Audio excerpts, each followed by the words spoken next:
Folks, good friends, welcome. As they say in the North, it's hump day. Yeah, boy. Yeah, that's right, dude. Get it. What's up, everybody? Welcome in. How you doing? They say it's simple, it's straightforward. It's hump day, dude. There's not much you can do about it. But we're going to have a good time. I've got, repping some Solus today. I forgot I was wearing this. Go check out my friend Solus's podcast, Beyond the Verse. Good fun, good times. Guys, hello. Welcome in. Good to see you. Whether you're not normally here because we're in a different category today, or you're normally here because Star Citizen. I hope you are ready for some talking and chatting today. Are you muted? Am I muted? You can't hear me?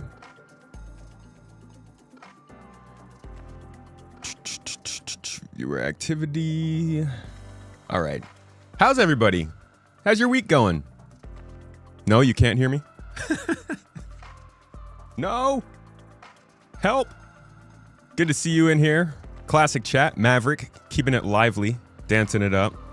Love to see you, man. Jess Game, dropping the bills. I love that emote. That's such a good one. Krasik's good to see you, dude. Gimbal Lock, welcome in. Lurch Lord, Mr. Shiny himself. And Valis. My man, Valis. How are you, dude? What's up? Who shot my rifle? Welcome in, Dark Shark. YouTube, I see you. Waking up. Get in there, Werner. Quackalot. Sketo. 07s, man. I'm excited for what we're going over today. Are we in a different category? What is the category? Why can't you leave the cats alone? The cats cause problems. You got to keep them on the move or else they get bored. Crap week, but glad to see you. I'm sorry to hear that, man. That is a bummer. Hopefully we can make it a little bit better today. Working from home this morning, Valis. Very good. That's pretty nice. You in the pajamas?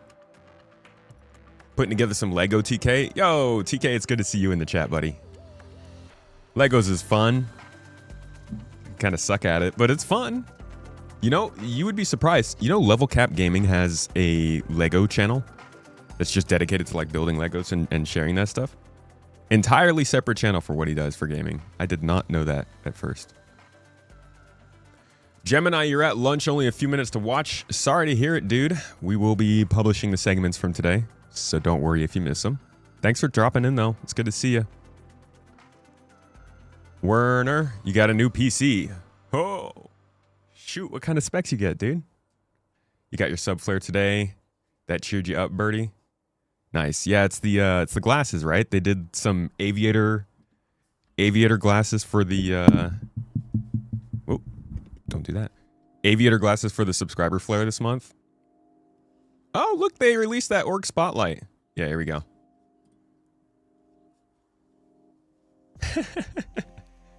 I guarantee you the first reaction so many people probably had to this is, but I never take my helmet off. Be like that. You will. At some point you will. Alex Moore, hello. Good to see you. Welcome in. Mr. Reese 07s, dude. Good to see you in the chat, buddy. How are things? How are things going right now? How's work? How's life? How's wife? Finally normal glasses for normal people. Normal? Is that what we're calling that? I thought this is just Top Gun glass style. RX 770 and a Ryzen 9, not bad, not bad. I hope it runs the game well for you. What's up, Dirty Gravy? Did I see the article that just got published? I did. We're going over that today because it comes from one of my favorites. I'll say that right now. We are going to be going over this article. It comes from This Week in Video Games, which is one of my personal favorite sources for news. SkillUp is I would say probably in my top 3 YouTubers that I watch. I watch his videos every week, so I've been waiting so much to get a chance to try and ask him about the game.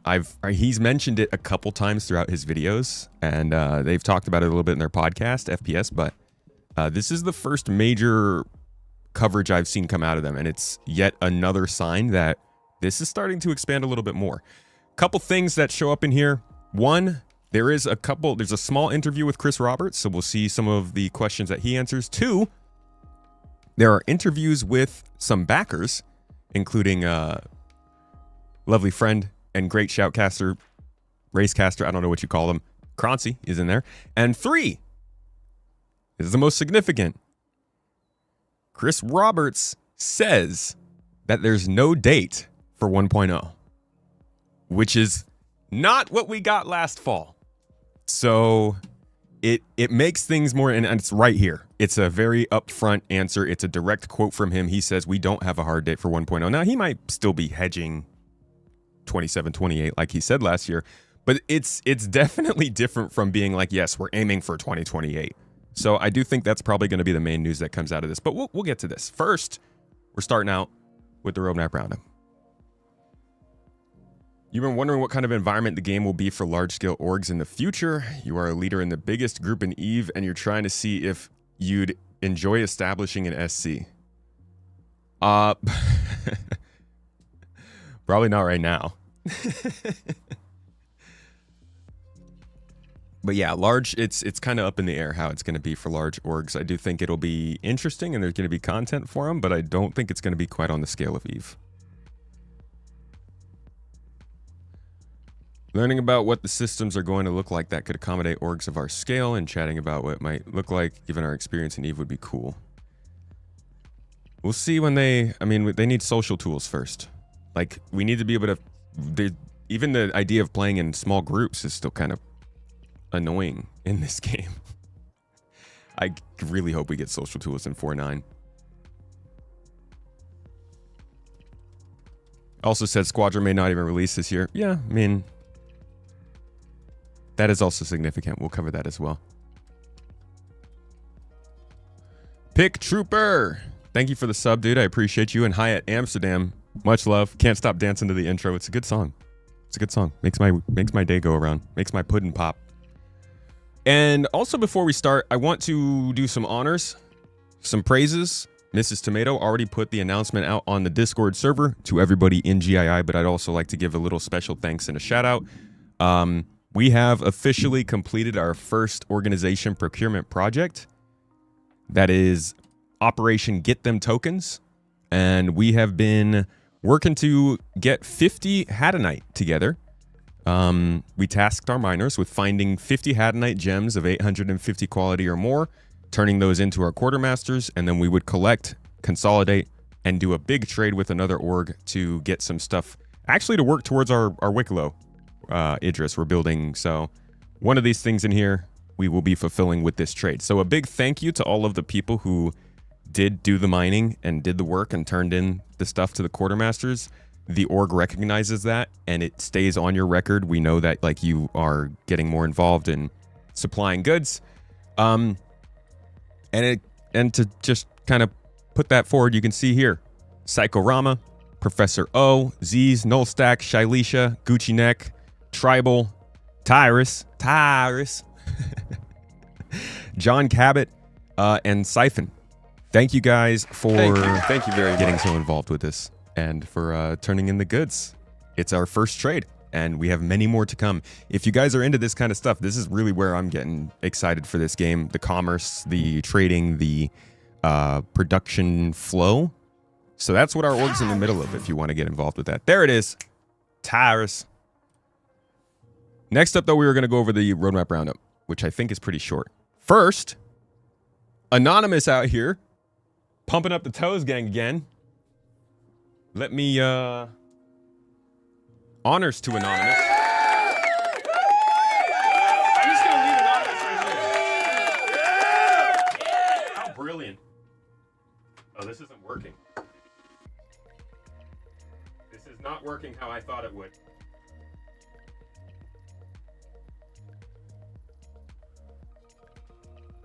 Nope.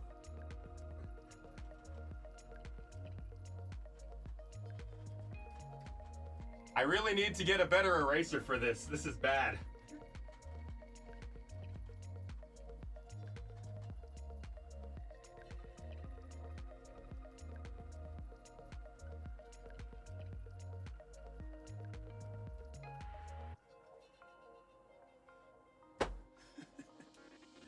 I mean, I guess it's good I didn't have to write anything down. Anonymous, you got honored by the erasing. Thank you, though, for supporting the stream. I appreciate you. Okay, we're going to talk about the roadmap roundup here. Let me just change our channel. I guess we're not going to be on just chatting for now. Your pens are too tough for your eraser. Well, the paper towel was a little bit wet. So you try and dry something that's dry erase with something that's a little wet. Doesn't work as great. Not as good. Not as great. All right. Roadmap roundup. May 6th, 2026 is the last update we will get on 4.8, and likely, as we can see here, there is no update going towards 4.9. We'll get that in 2 weeks. So they mention every 2 weeks they do a roadmap update with a brief explanatory note to give you insight into the decision making that led to any changes. The 1.0 column showcases features and content planned for inclusion in or before 1.0. This means you may not have to wait for 1.0 to experience them, but you also might have to. Okay, let's skip ahead. Release view. The only update we've got here is they've just set cards to committed. We basically just know what is actually coming in Alpha 4.8 now. Item recovery vehicle loadouts will be there. FPS weapons art refactor will be there. Crossbow will be there. Flight suit tailwind is going to be there. Let me pull up the actual pictures of these.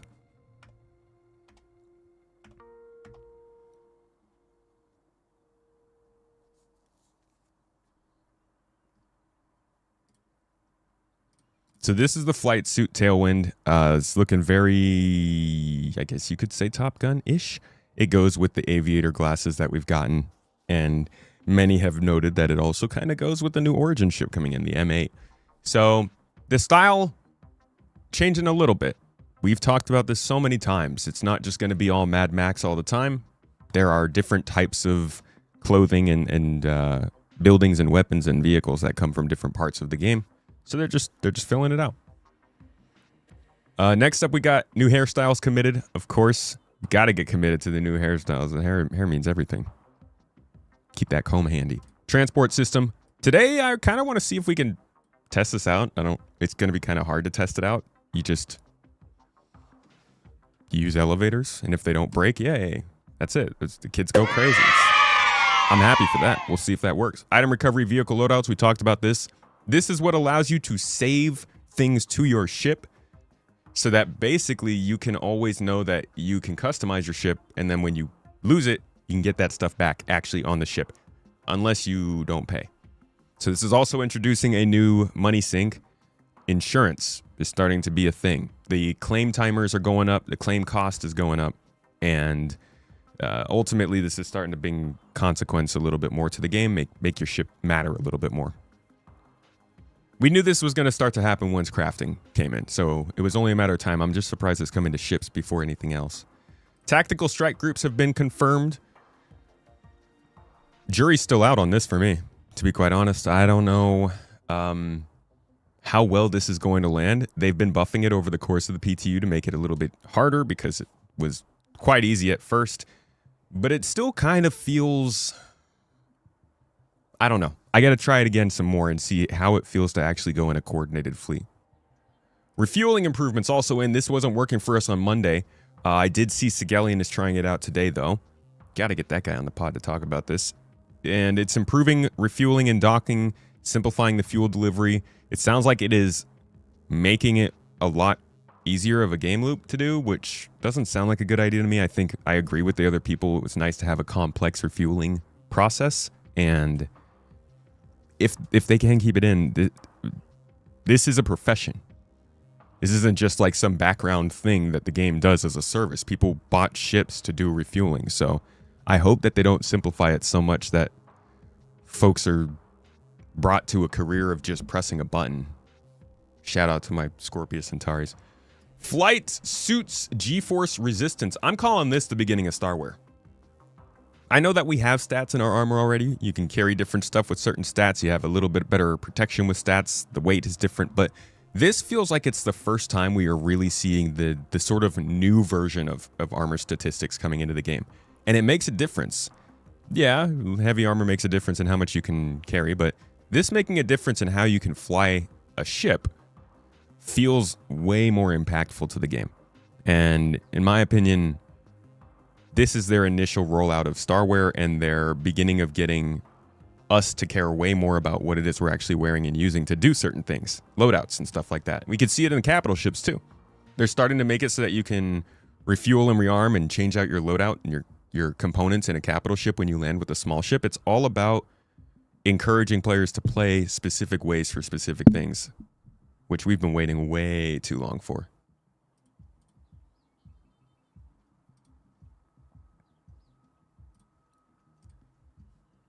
All right, they still have not confirmed ship hangar services.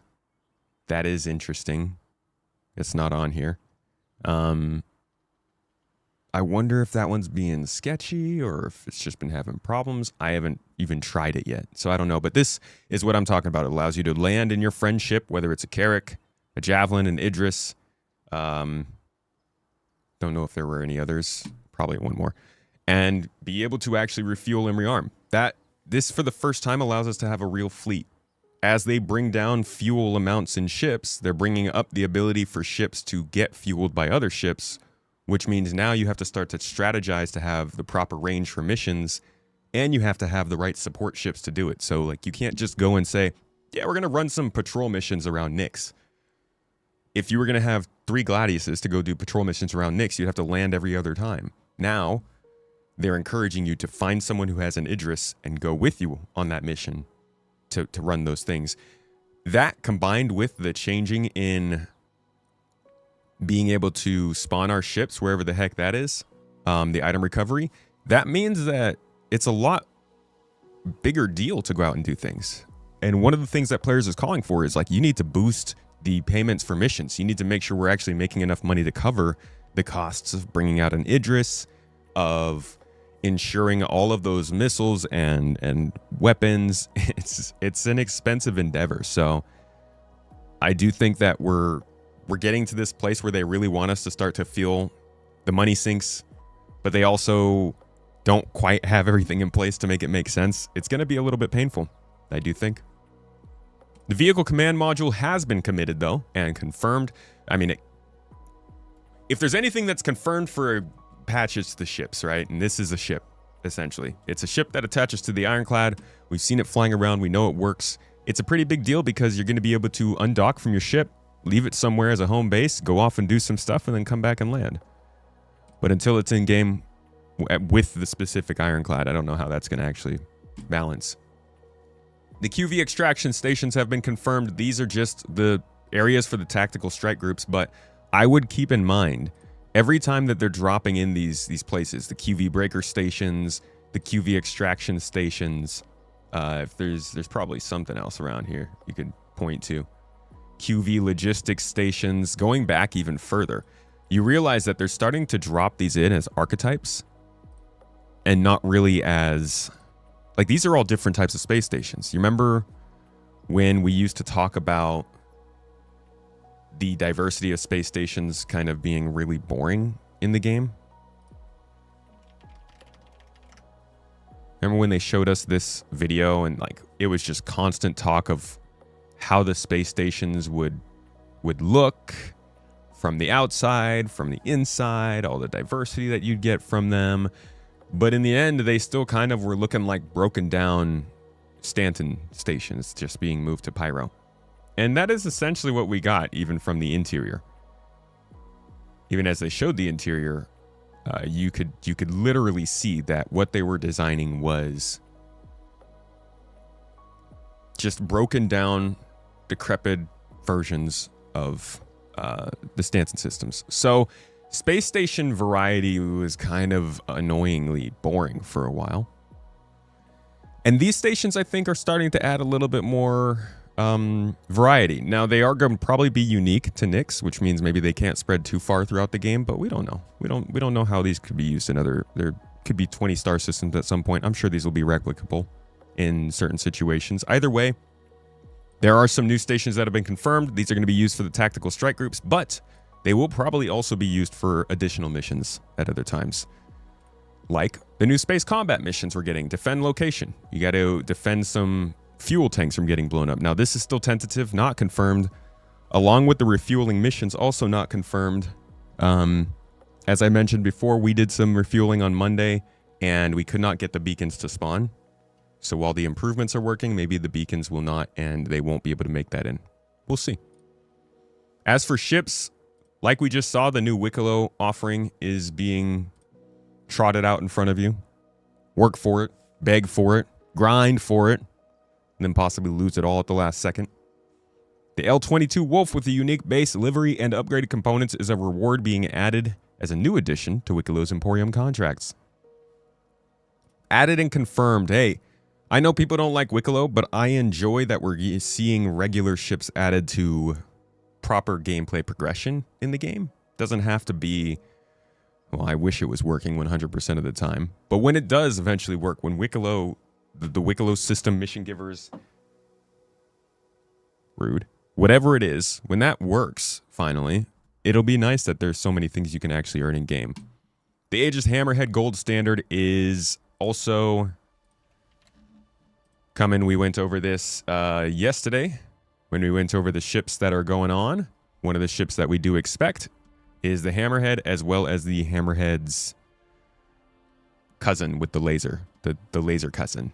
Sister, brother, I don't know, whoever. There's a variant of the Hammerhead coming out, it sounds like, with a laser beam, and it's probably going to be announced next week. So keep an eye out for that. But this one has been committed, so that one probably is also committed. The Ultia Novia crossbow, Ultiflex. My man Lurch, this one's for you. Basically just a gun with different art for now, but hopefully this does bring in some more interesting complications with these kinds of, I don't know, ballistic but non-explodey pew-pew kind of guns. I am really hoping that we get like a tracker bolt. I'm just hoping we get different types of bolts. A bolt that can act as an EMP and shut something down. A bolt as a tracker that you can stick into a ship and use to find someone as a bounty hunter. A bolt that specifically does not kill someone, just causes them to go down and start bleeding out. That would be cool to need these kinds of weapons more than just wanting them. Plasma grenades have also been committed, just another FPS additorium. I think I've seen one or two videos that show how this is working.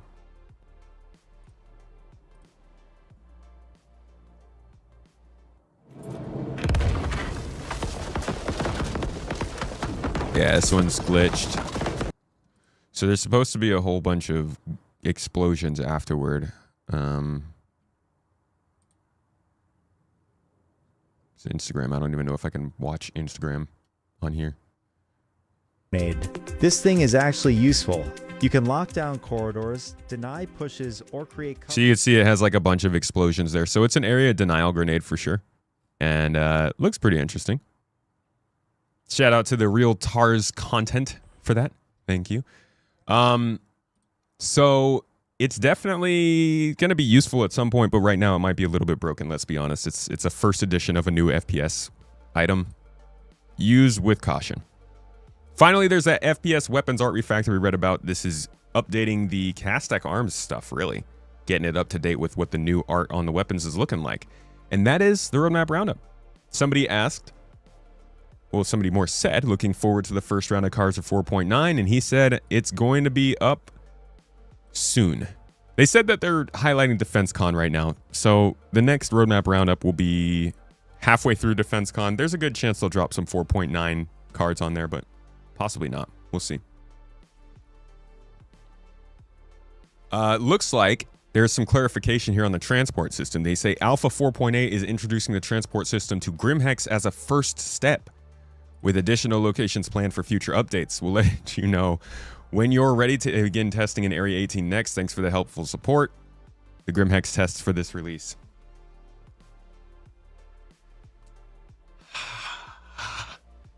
I'm sorry, game development is so frustrating. I know there's probably very good reasons why it is continuing to be delayed, but this is the transport refactor that was meant to come up with 4.0, and then it was delayed because they needed to do the transit refactor instead of the transport system, and now we're finally getting the transport system. We got it tested, but now that it's finally coming into the game, it still isn't actually coming into the game. It's only being applied to one location. Sucks. So we'll have to keep an eye out and see if this continues to move forward in subsequent 4.8 updates and in 4.9. But for now, we're mostly going to be basically unaffected by transport unless you're a dirty, criminal, filthy citizen. You go to Grimhex. Ew. Anyways, that's your roadmap roundup. Hope you got some info. Set your expectations for next week. See you for the patch release. Yeah, just refactor everything. Refactor refactors.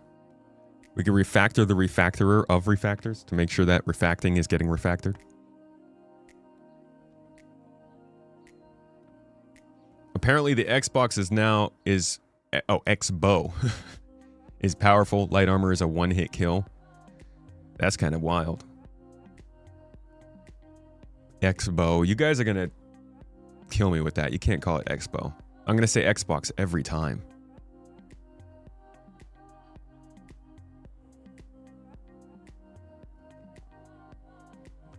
There will be backwards and doubled elevators in Grimhex? No, I'm pretty sure, from what I'm hearing, the transport system makes it feel more like before when they didn't mess up, and now... I don't know. I heard that it was working pretty well, but maybe not widely.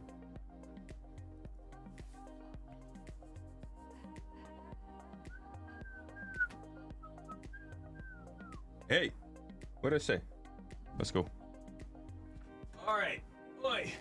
Ah.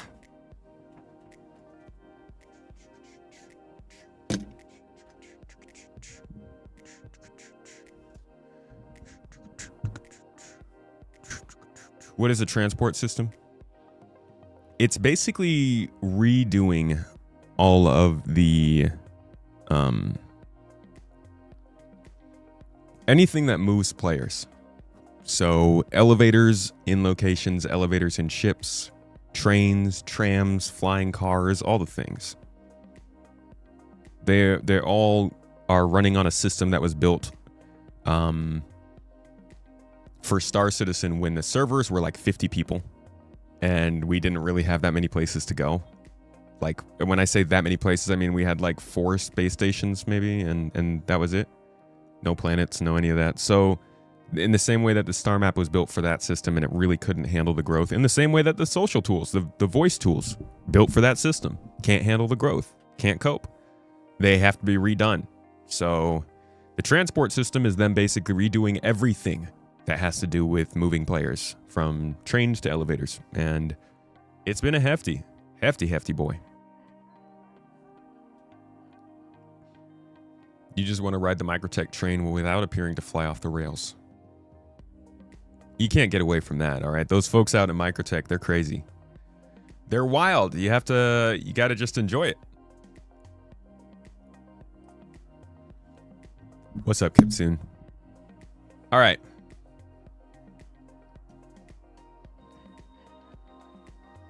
So that was Roadmap Roundup. We honored our org mates. We talked about nonsense. Now on to my favorite part of the day.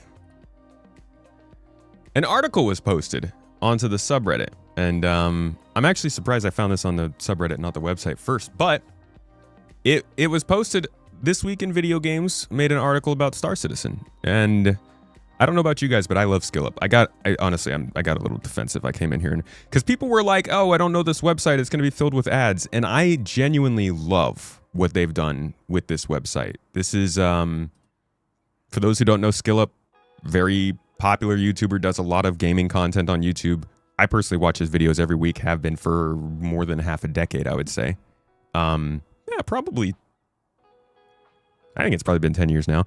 And I hope to God at some point that I can find a way to sneak onto Friends Per Second podcast and talk about Star Citizen, or at least get one of them to come on here. Either way, they cover games, and they started this website as a way to cover games without ads, straightforward journalism. And I would highly suggest, folks, if you want straight game news, this is a great place to bookmark. Somebody actually complained in here saying that they didn't want to click on somewhere that had ads or whatever. I think it's valiant that they try to do it without ads. That being said, they did an article on Star Citizen that has some really interesting stuff in it. For one, Chris comes out and says, no hard date for 1.0. Another, he does kind of hedge on saying whether or not Squadron 42 is coming out this year.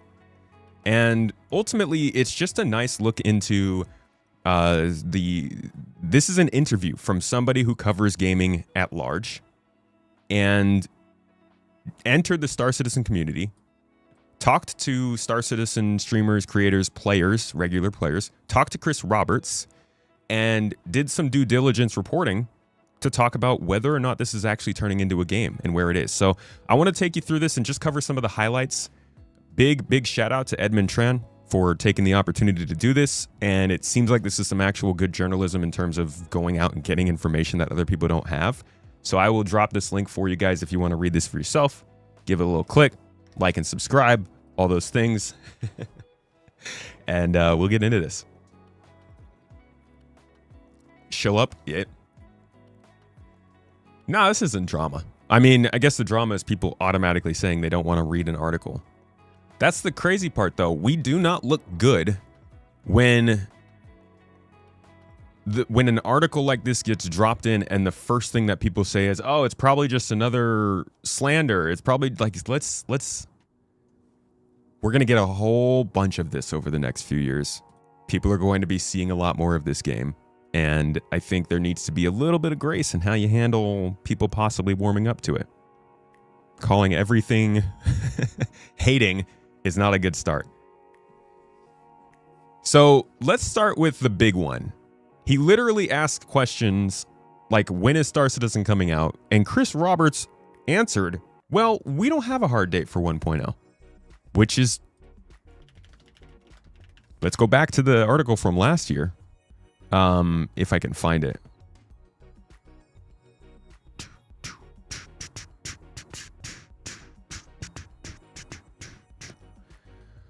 Oh, I think, let's see. Yeah, so this was the article that he did last year. It was for, I think, a French publication. Try it again, come on. And so I don't know if there was an actual quote, but in this article, he says that the official launch version is now promised for 2027, 2028. I don't remember ever confirming whether or not that was a number that actually came out of Chris's mouth, but clearly this is a direct quote. Nope, not this. This. That's a direct quote. So this is the new thinking. And whether you, I mean, don't set your dates, right? Don't set your dates based on what's coming out about what Chris says or what Chris says. I would just expect that the game's not coming for another couple years. Now, the artist says, or the author says, it's the expected response for those who aren't close to the project. This is one of the first things you learn about it. As a joke or a fact, depending on who you ask, Star Citizen is a game that is probably never going to be finished. And I mean, that's actually kind of tracking with what we hear people say. He says, Squadron itself is a project that has also been delayed multiple times, but Roberts says that the aforementioned advancements in technology and how the team was developing and improving Star Citizen also affected how they inevitably built the campaign.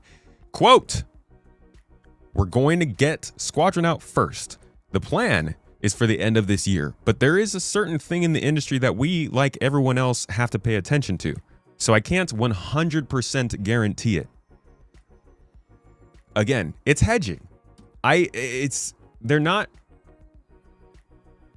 I feel like I think I understand everybody wanting there to be a 100% guarantee at this point. I definitely would prefer if he was like, yes, it's happening. We're good. But that is the way it is. He's hinting at Rockstar's Grand Theft Auto 6 releasing in November. After that, we'll do the 1.0 push. So Squadron first, 1.0 push after that, but we already can feel on the day-to-day that the 1.0 push is kind of happening. But yeah, just hinting at Grand Theft Auto 6 being something to keep track of. A lot of people's natural reaction to saying that Grand Theft Auto 6 is going to affect Squadron 42's launch is that they're on different platforms, they're different genres. It doesn't matter. Advertising dollars go so far. And Grand Theft Auto is probably going to start their marketing in the next month. And advertising dollars are going to go up when that happens. So it's possible to get drowned out in terms of noise. But at this point, I can't imagine that you actually your game release is actually going to depend on that. I think at this point, you need to assume Grand Theft Auto 6 is coming out and plan around that as best you can.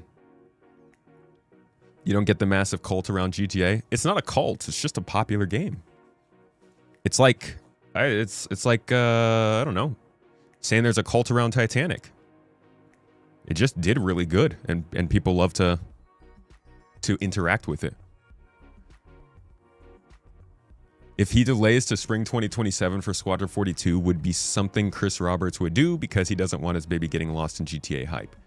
Listen, if the game... I don't know, man. I feel like if this game is good enough, it'll stand on its own. Long term, at least. Maybe the initial release will be a little bit hampered by that. He goes on to say the actual roadmap of what features will be in the commercial version, it's hard to say because Star Citizen is never going to be finished. Hey, that sounds wildly like what he said here. So Chris even says that kind of stuff. We'll keep adding features and content because it's essentially just a living universe. That's not unlike how several live services games operate in 2026, of course. This is the author. But never mind when it ends, what does it actually officially start? Robert says the team does have a laundry list of base features that need to exist before the game can be brought out of alpha, like crafting, base building, as well as, and this is a rudimentary summary of what he explained to me, planet tech that imbues real rules, like erosion, environmental considerations like humidity and temperature to inform how each planet is formed and evolves. That's the least impressive thing on the list for anybody who's following this list. You know, like he says, it's a rudimentary summary, needs a little caveat, but the planet tech is the one thing that I know Star Citizen can do. I think we're going to be seeing that later this year. We already know, though, that there is a whole laundry list of things that they have planned. For those who maybe aren't following this as much, let me show you.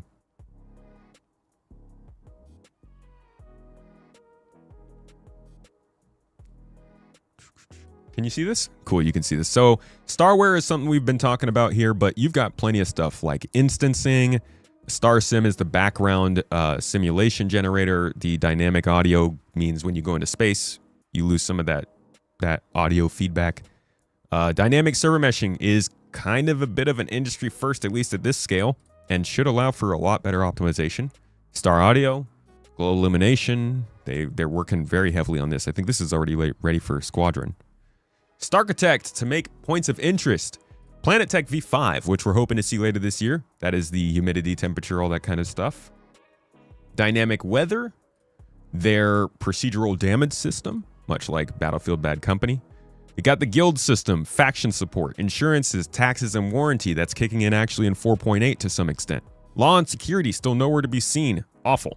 Reputation V2, nowhere to be seen. Awful. New player professions, slowly, very slowly trickling in. We're getting refueling in 4.8 next week, so that's good.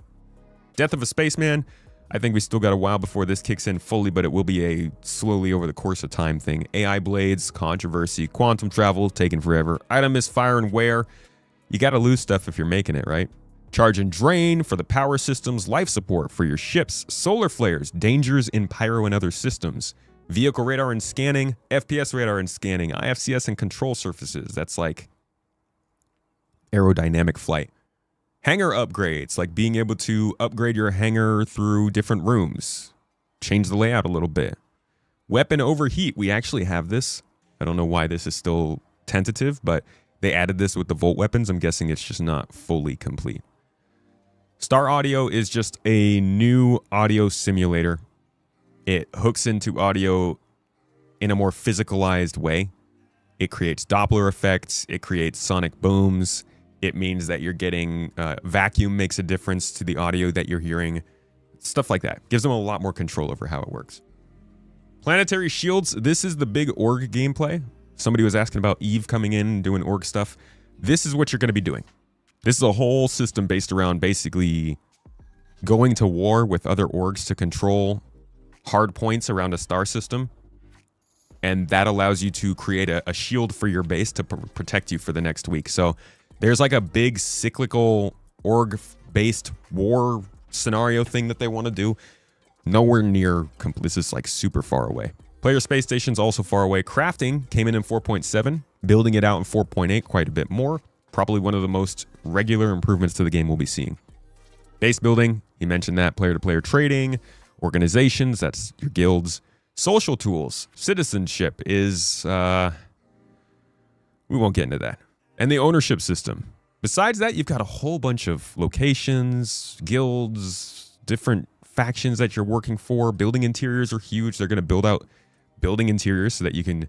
Like, there's a whole thing for building interiors that I don't know how far they're going to go with now that the game has progressed so much further, but you can just see, like, from apartments to labs to bars to all this stuff, they want to actually add the social spaces into the buildings that we can see in all the cities we're flying to.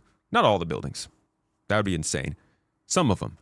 And this is actually kind of similar to a system that GTA 6 is also working on. For all it's funny to compare yourself to GTA 6, there is not, I guess, a very coincidental amount of tech that they're both working on. It just goes to show that everybody is kind of moving in the same direction. And even if Star Citizen looks like they're constantly tripping over themselves, not getting anywhere for this task or this goal that seemingly no one else is working for, if you go and you look up things like Grand Theft Auto's... I'm not going to be able to remember what it's called now.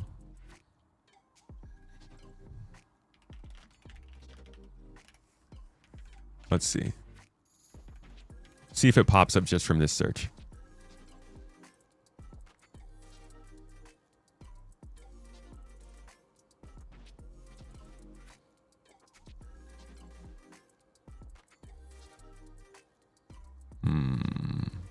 I don't know if I'm going to be able to find it. Rockstar is also working on some technology that's essentially server meshing for GTA Online. And I did another video about it somewhere on the channel you could probably find. I don't know if I can find it now. Let's try one more. Seamless server loading. I feel like that might lead to it.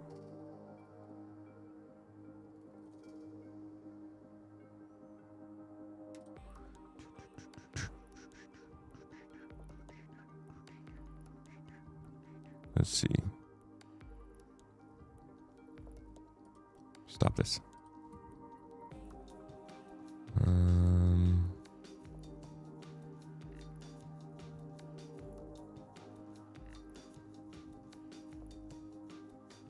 They're not actually mentioning the tech. There is a patent for it, and I wish I could find it, but I don't think I'm going to be able to.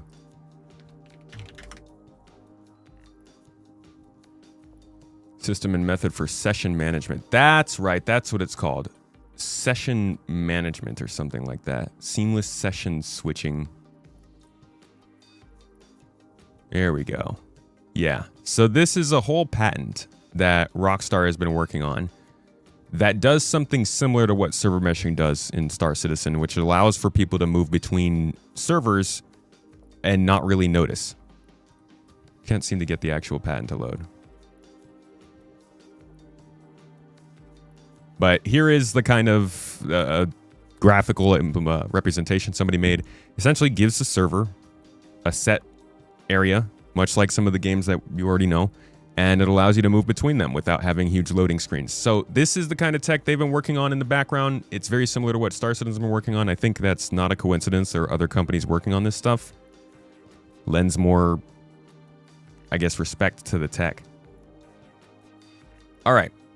Let's move on to more of what Chris Roberts is saying shows the success of the game so far and how it's doing. The author says, one point Roberts eventually emphasizes to me is that, like any other early service access game, Star Citizen is currently playable. Quote from Chris, unless you're actively checking it out or playing it, a lot of people go, oh, it's not finished yet, but it's a game that has more functionality and more features than most released games do right now. It may have more bugs, but there's more things that you can do in Star Citizen today than you can do in pretty much most other games just because of the style of the game and scope. There are things you can do in Star Citizen that you can't do in other games, that's for sure. And I will agree with him. while I'm not going to say it's like a whole game that you should be playing, people do have the wrong idea of what it is. Like the fact that this article is just, is it a real video game? This is going to be no news to all of you guys watching this, but a lot of folks don't realize you can even jump into the game. He said, we have quite a few content creators and streamers. I think that's probably one of the reasons why we've done so well. It's not us doing slick ads or trying to buy user acquisition or anything. It's more like, oh, look, here's someone playing it and that looks cool. I want to check it out. No ads, huh? He said there were 54 million hours spent playing by the community last year, and we've always got tens of thousands of people concurrently playing at all times. Dude, I still want to... I don't think he actually said this before. If you go back to the letter from the chairman, I do not believe he confirmed that.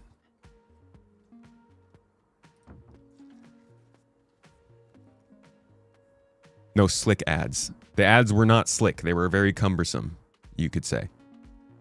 This is the wrong one. We want letter from the chairman 2025.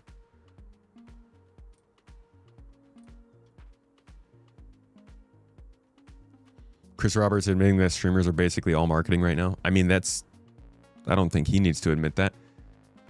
That's kind of how it works, right? Word of mouth is everything. Here we go.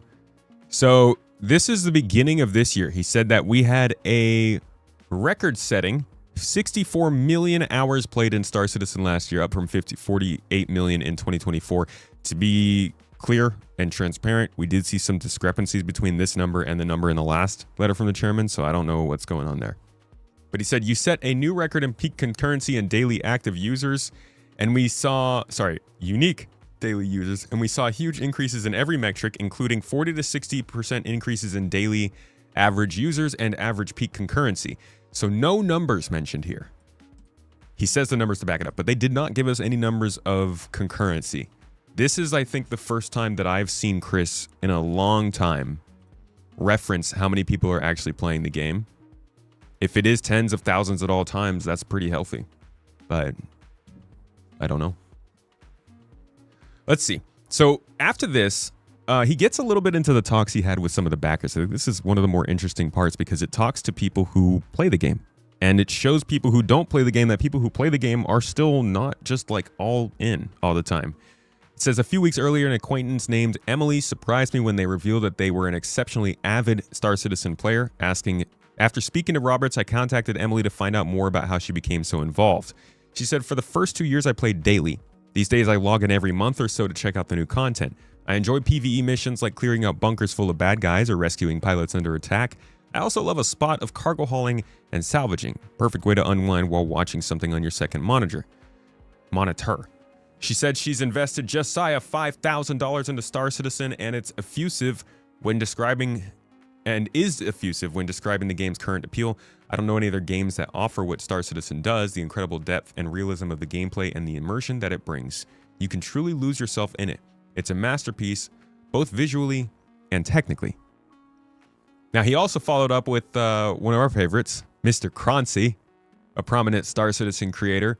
The absolute most impressive beard I think I've ever run into. I actually have a little like red hair growing in. I think it's in honor of Croncy. I don't know. He says he was relatively late to the party, jumping in around 2019 after doing Eve. And he said, I feel like getting heavily into the game in 2019 was a godsend, as through my own investigations in the first 6 years of development, things were rough. Yeah, no kidding. I've gotten to see real progress in content delivery for the first half of Star Citizen's experience.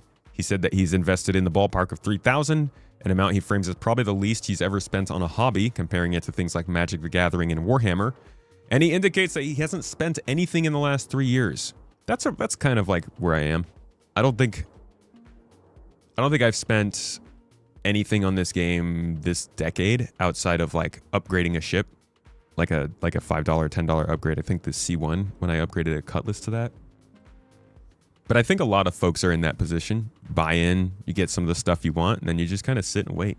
See what happens. Why do they need to put in how much money he spends? I think it's just to show that like because this keeps going. He goes on to then, I think he's qualifying them.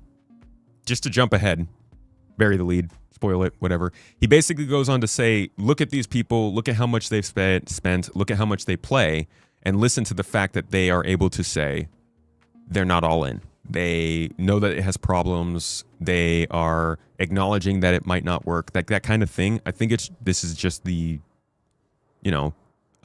qualification stage. He talks to another player here who, he got into Star Citizen on a dare, he says. The attraction, oddly enough, was a buddy and I going, this sounds like a scam, but what if? We bought the cheapest package, bare bottom version. Since then, I've put in about $100 more for a decent-sized group ship.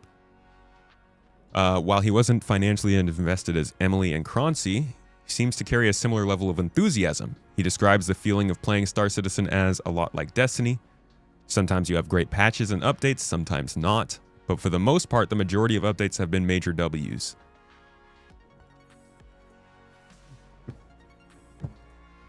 I feel like someday we're going to see the president say that. We're going to get to the point where there's just like a streamer president who goes up to the podium for the State of the Union. He's like, I'm addressing you today, chat, because our recent endeavors have been a huge W. Everyone's like, yeah! Language changes, huh? One thing he wasn't quite sure, this is the author, expecting from these highly invested players, however, was how willing they were to acknowledge the fact that Star Citizen is regularly wrangling with significant issues. Croncy said the game has problems, many problems. The scope of the game means major updates appear to throw everything out. Most Star Citizen players would agree that we're not the consumer. We're essentially people who paid to be on the QA or testing team. Very good statement. This is such a freaking good statement because every time CIG releases some mission or something that is in the game and obviously draws everyone into it and causes all this buckle and backup because everyone wants to see the newest thing, folks will just constantly, oh, it's a new event, it's all for the orgs, nobody can go do this, it's all so crowded, forgetting that this is all being built for people playing the game in like 3 years. It's cool that we get to try it right now. I love it. I would hate it. I don't think this would even exist if people couldn't try this stuff out in the meantime. But it's not gonna work how it's supposed to when it's all getting dropped as like a brand new kind of thing like that. And I think that's just like important context to have. All had the same caveat of these comments. Think that Cloud Imperium is one of the most transparent companies in the space. Weekly dev shows, monthly progress builds, devs hopping in streams to discuss their work, active threads. It's the first time I've ever seen a company this open. There are still issues. That was Croncy, this is Emily. There are still issues which sometimes make playing the game challenging, but the transparency on the direction and progress of development has always been first class. And then Jingor said, most importantly, they acknowledge their faults quite a lot, which I appreciate. They seem to be listening quite a lot, even for the major babies. Some of the player base can be. This Jingor guy. He says, don't get me wrong, a lot of people are upset about how long it's taking. But at the end of the day, what they have here is in the alpha is playable. It's good. It's genuinely quite fun. And I think if they can button down these last few major features, it's going to be a banger. Yeah. I'm thinking, I'm not going to read the rest of this. Most of it is just more talking to Chris.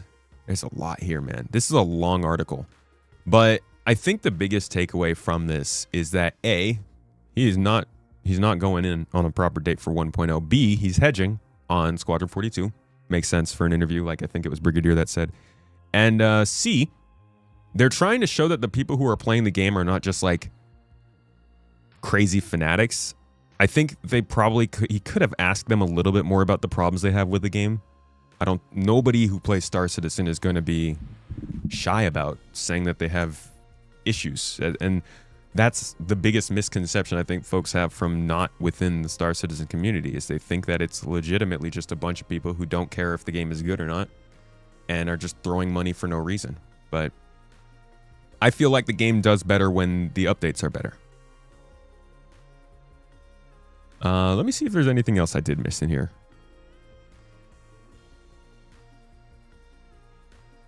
So you mentioned the Atmosphere, the Atmo Esports rally they did. Some Hazgaha shots in here. Very good. Robert says the biggest thing for us is mostly just scaling the universe so we can have even more people playing in the same areas and spaces, allowing them to basically find and create their own places in the universe. In illustrating the scope of the world's persistent, he gives the example of if you land on a planet and drop a Coke can somewhere and fly off, that Coke can will still be there. Chris, where the f did the coffee cup go? How could he? Look at this man, this shill. Selling out to Big Soda?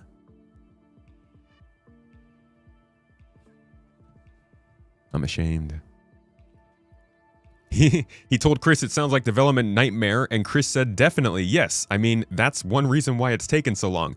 Chris Roberts himself is like, this is a development nightmare.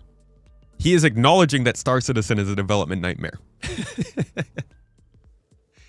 He said initially it was going to be much more like the way that Starfield worked. We've acknowledged that. Where you would sort of fly between star systems, and then if you went to a planet, you'd get a cutscene where you would land, and then you would go around the limited area and interact with people. That changed when the support and backing was so big that we were like, okay, well, we potentially could go further. You know what really changed it? I think I got a link for him. Maybe I don't. I could have sworn I had a freaking link. What's his name? Mark from Crytek. Is that going to make it pop up? Oh, I don't remember his name. There are a couple developers who came over from Crytek. For those who don't know, CIG got a lot of the CryEngine developers when Crytek was not having a good time in 2013. And so a lot of those guys came over and helped build the game engine for Star Citizen. That's why it works the way it does.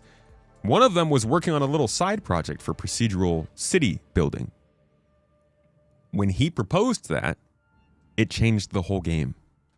And that was when they asked the community, hey, would you guys like to go forward with this and just keep going? And most people said, yeah. Here is another interesting quote. He says, this is the game that I want to play, the universe I want to be inside, and it is my motivation for every game I've ever made in my life. I've never considered the financial aspects of it. We're not in the ashes of creation situation, he says. We basically invest most of the money that we raise back into the development, and that's how it's been for the past 14 years, basically. Last year, we were better by a large margin than any previous year, so on a financial basis, we're pretty comfortable.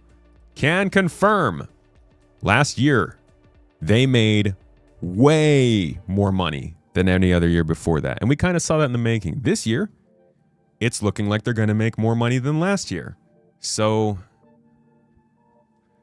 they just keep going. And then you could say, well, it's just a group of people in a cult that keeps swinging around the money. No, the people joining is outpacing every year in our history so far, including the big 2022 that saw 871,000 new accounts made. So he's not wrong. They're on the up and up right now. And I think a Squadron release is really what would cap that off. And Ashes of Creation, man, I mean, that's still going on. I think they just dropped one of the suits on the company from the board. But we still don't know all the story there. What we do know is that they were not making enough money to operate. And if there's anything that CIG has proven, it's that they do make money. So the author even says that here. On the top of finances, I asked Roberts about Star Citizen's ships and the thousands of dollars players, including the ones I spoke to, felt were such worthwhile investments. Packages ranging from $66 on the lowest end to the Legatus pack at $48,000 in 2024. He frames the economy as community-driven. When Star Citizen offered different ships at different tiers of pledges in the original Kickstarter campaign, there were immediately backers who got in touch and said he said there's a whole bunch of people in the community saying, I don't want to buy the game again, but I want this and this and this. So can you just sell the ship instead without the game package? And the people at CIG were probably like, oh my God.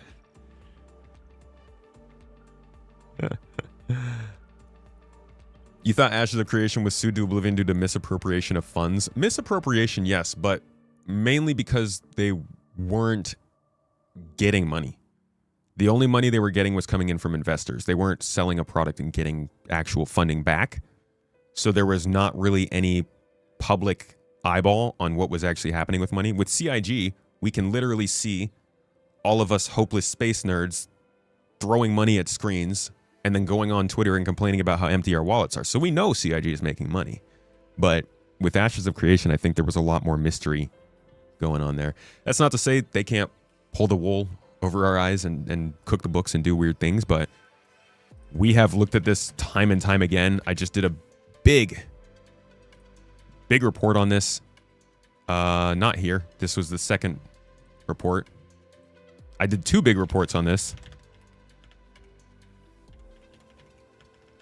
If you just type in Star Citizen financials, they'll probably pop up. No! Stop! Do not take me to the video.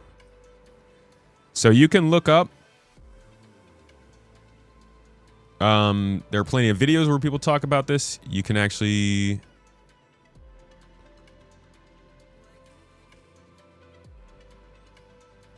click into it. Look through all of the stuff that they've said. How much money they're making, how much they're spending, where it's coming from. Spoiler alert, in 2024, they only had $5 million left, as you can see here. And they had somewhere around $71 million in possible pulling from the investors. I did a whole video about it. I would check it out. It's interesting stuff, but you can see that there's plenty of money stuff happening here for those laymen like me who just see numbers and think, okay, we're good. Now, the big thing is I think he asks him here about how this will work after the game releases. Let me see if I can find that. Roberts is well aware of the external perception that this gets, especially with the high-end bundles. However, he suggests Cloud Imperium Games has been hesitant to change the monetization model at risk of upsetting the status quo. Peak. The status quo. It ultimately literally wasn't us, he says. We were just responding to what the community wanted based on the Kickstarter tiers. And in some ways, I think that's what works for people. Maybe they can't afford to collect a bunch of Ferraris, but they want to collect some really badass spaceships. Towards the end of our talk, the discussion turns to the current state of game making and then to Chris Roberts' early career. So this just probably goes into a little bit more of a backstory. He said, ultimately, the goal of making a really great game is for you to forget that you're even playing a game. You shouldn't be thinking in terms of how you're going to min-max. It should just be go home, pay taxes, go to sleep, wake up, go to work, and enjoy the game. I'm kidding, that last part was me. But that would be really funny if he said that right. No, he said, it should be you're there, you're in the moment, so attention to detail is really something that I think sets a good game apart from a great game. There's a lot of attention to detail in some areas in Star Citizen. In other areas, it feels like it's being left until the polish phase. He says the only way we can keep doing that is to just one step in front of the other, like the Dory thing. One ship in front of the other, Chris. He asked if there were any regrets. In hindsight, Chris says, I think it was probably naive about the time some of these things would take at the beginning. At the beginning, Chris? Sir, I think we're still a little naive about how long things are going to take. That's definitely something that I'd be more cautious and wary about, going, yeah, we should have done this in a few years. It's kind of hard to say, though, he says, because a lot of the times, all the choices you've made get you to where you are now. Now it's a 1,000-person company across 4 different studios in different locations. For me, it's really about being able to make the best game possible, and that takes time and money, right? So we're just lucky enough to have a community that is happy to support it. That is the big one. That's the big takeaway. It comes down to the community. Like, this would not have worked unless people were just obsessed with spaceships. Surprising that it did work.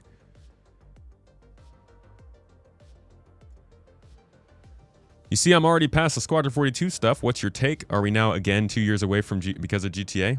No. I think he's just hedging. I don't think he's trying to say that it's not going to be this year. Foxy lost blades and paints in his test without the extra insurance. Hmm?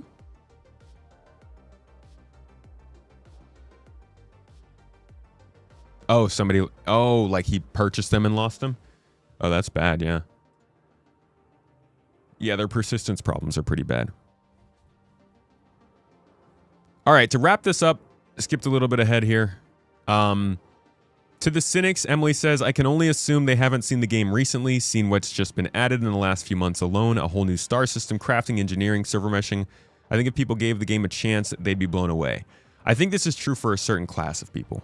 But I'm still going to say adamantly that despite what features are being added, it still doesn't play like a game. And most people are still going to, while maybe they'll be impressed by features and stuff, I think they'll be driven away by the casual bugs that you run into.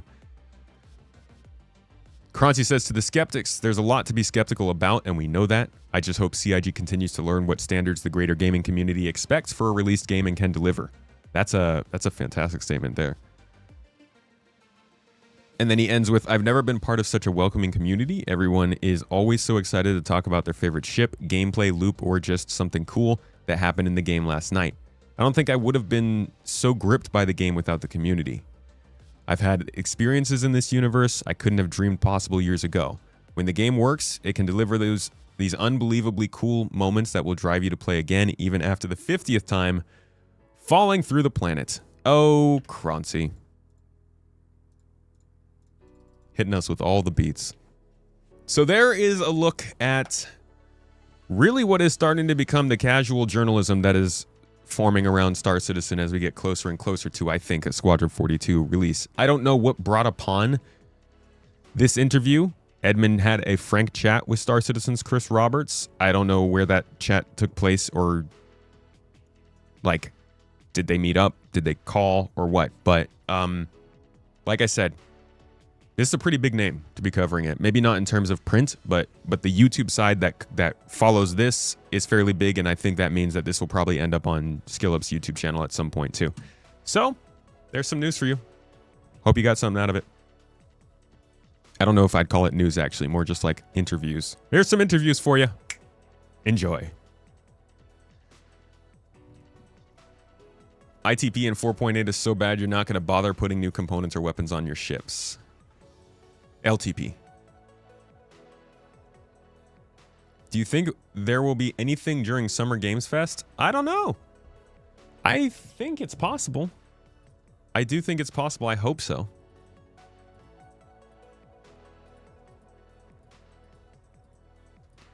What do y'all think? I think this is one of the most balanced long-form articles I've ever read about Star Citizen. It pulls interviews from backers and from Chris. I think this is actually a really good piece of journalism.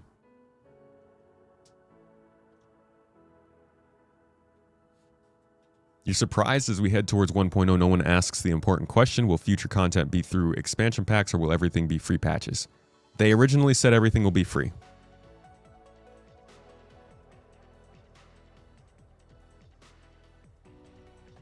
I did not check the org thing for TSGNet, no. You think we need more Larian games? What are they working on again? What was that new game with the fucking crazy trailer?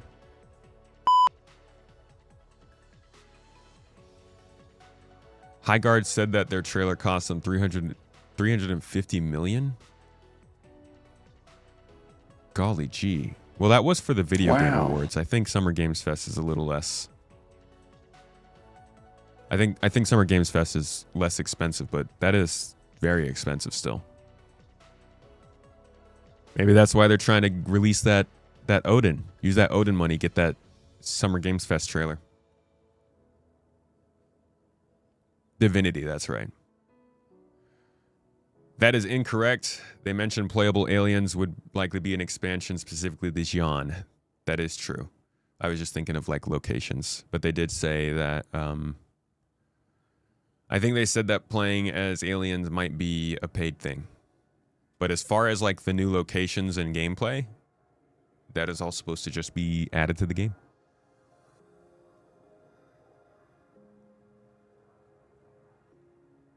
If CIG hasn't mentioned anything about how post 1.0 content is distributed in a while, that means paid X-Packs are on the table.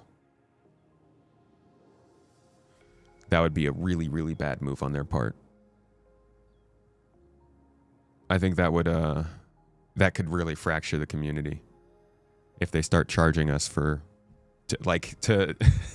oh, that would be I think that would be really bad.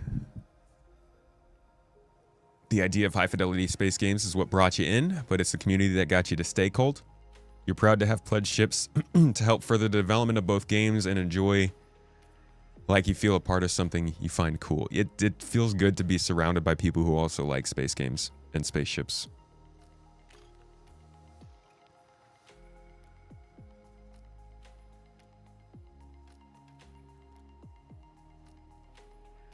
Hotel conference room?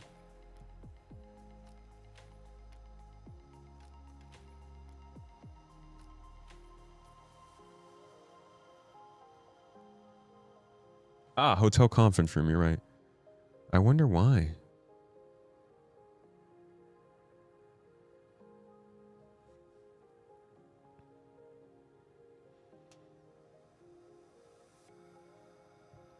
You don't even think it would be possible to do that with the way this game is programmed? How would they keep players out of content? I mean, it would be crazy. They would basically, you'd fly up to a jump point and you'd be prompted to buy something. I do think that that would be enough to make diehard Star Citizen people even just stop playing. I think that they would be better off continuing to sell ships after the game releases than doing that.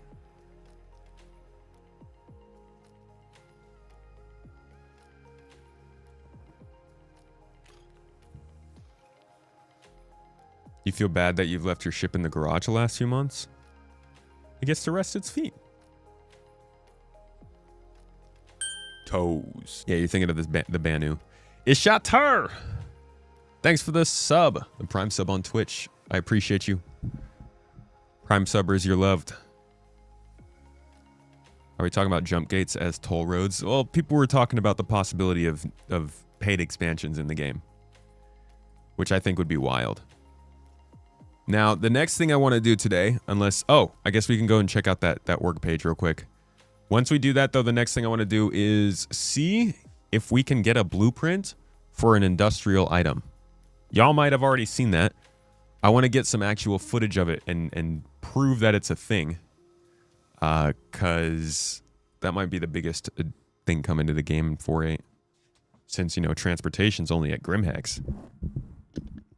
Orgs! Tactical Strike Groups Org Spotlight. With Tactical Strike Groups coming your way in 4.8, we put out a call for organizations who are actively recruiting so that no one is stuck looking for a group. The response from so many outstanding organizations was truly inspiring. We're honored to present a selection of some of the numerous worthy orgs from among a crowded field of contenders. You'll find a diverse collection of orgs in the gallery below, covering multiple languages, regions, and gameplay interests. We hope that you'll not only find teammates to join up for Tactical Strike Groups, but new friends as well. Atlas Defense Industries was my old org, actually. I was with them before we started our new one. Pathfinders, I know the Pathfinder's name. Don't know. No Vanguard. Toes.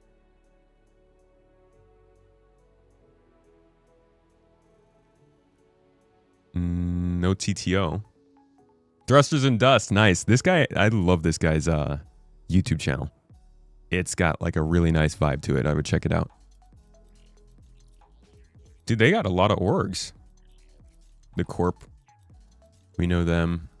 Expanse Union. Soul Provision. That's that's actually from Beyond the Verse. That's Solus's org. Shout out. Oh, we didn't get featured. Sag. Maybe it's because I criticized them. So this is, if you want to find an org to join for the Tactical Strike Groups, I'll drop this link to you guys. Or if you want to join the best org, obviously you could just hit !org and check out GII. CIG just wanted to handicap, you know. You still fly with Atlas? Nice. Yeah, one of our recent podcast guests, Havoc, also flies with Atlas.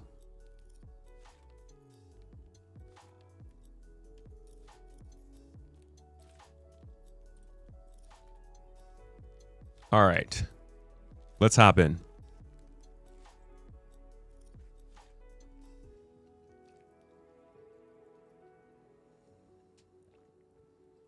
Just got home from work. Any new ship teases? Nope. None today. Beck City, thank you for the Prime sub, man. I appreciate you. And I also double your call for social tools. Let me be social CIG.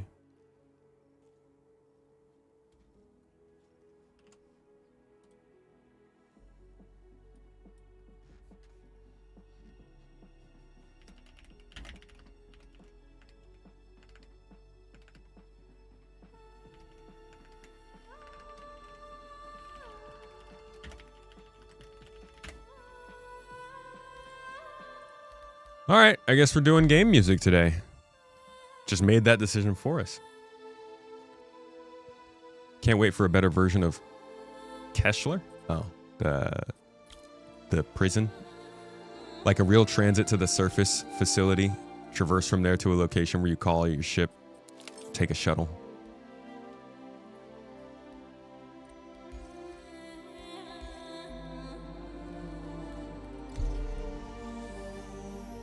As a Drake and Origin fan, you're excited for yesterday's ships. They're really going in with that, huh? I think they fully recognize who their most adamant fans are, and they're like, let's just target Drake and Origin. Good call on their part. Are ballistic weapons more of a high security weapon due to logistical chain requirements, or a lawless weapon for cheaper crafting? I don't even know if that's a thing in the lore. Interesting question. I can't answer that one for you.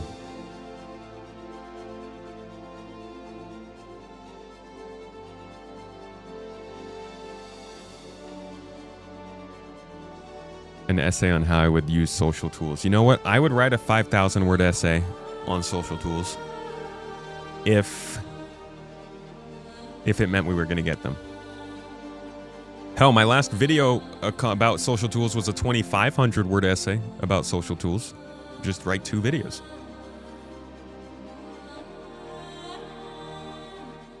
It's kind of funny, I hated writing a lot when I was a kid. Oops.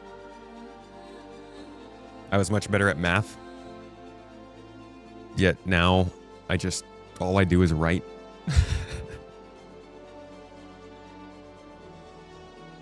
Which, update on that keyboard. Remember, guys, how I was saying that wireless keyboard wasn't really working for me last time, even though I was really excited to have it? Turns out, these desks, because it's metal, I guess it kind of struggles with Bluetooth signals. So if I have the keyboard here, it works. If I move it over the desk, it doesn't. So I just went back to this keyboard. Unfortunate.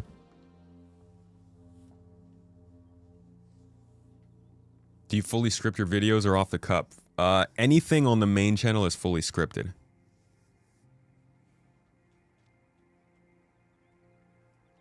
That's why I do not make those as much. Main channel videos are a lot of writing.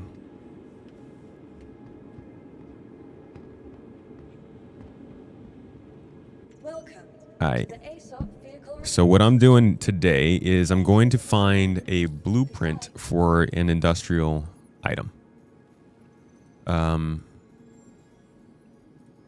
So your fueling's not going to work. I could do a courier mission. I'm thinking probably mining is going to be perfect. We have some corundum. Unless it got wiped. You guys think it got wiped?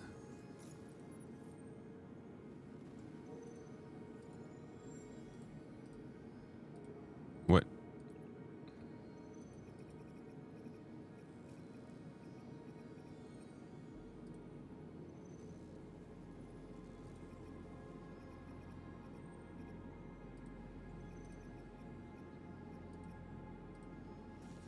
Okay. Might have to fly to Mike 01. Are we getting wiped between the PTU patches?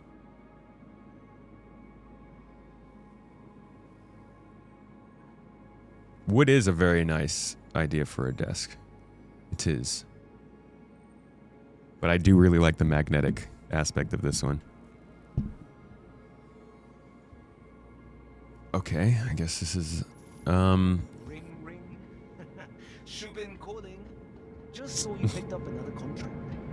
Be sure to read the details and manage your time well.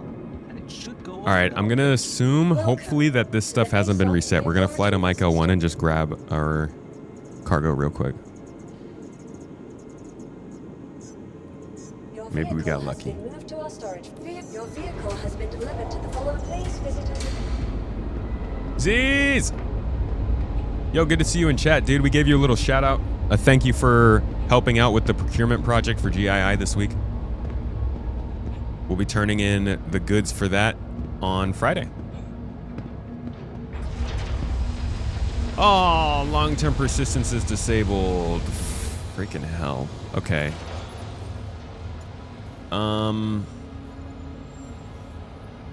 Man, maybe I want to just do hauling then.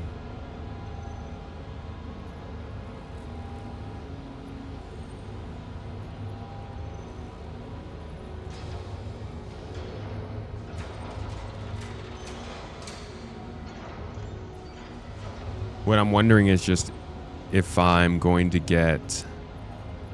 Well, this is a really quick one. From Port Tressor. We could take this real quick. I just want to see if we're actually going to get any sort of blueprints from this.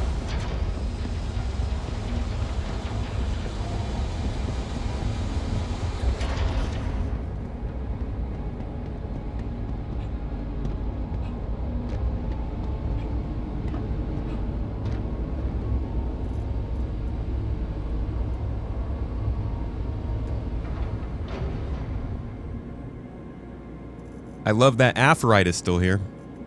Of course, always managing to hang around even when you're not wanted.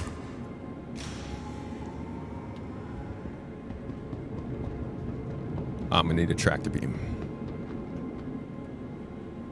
Covalix drops quantum drives. Who drops like tractor beams? Mining lasers. I guess it would be the mining guys. Ah. Welcome to the This is why I hate doing things in PTU. To just go and do the whole thing that we just did last stream again. Has been moved to our storage facility. Your vehicle, please visit us. All right, we'll do this. We'll get Corundum and turn it in and see if we can just do like 2 or 3 mining missions and get some progress.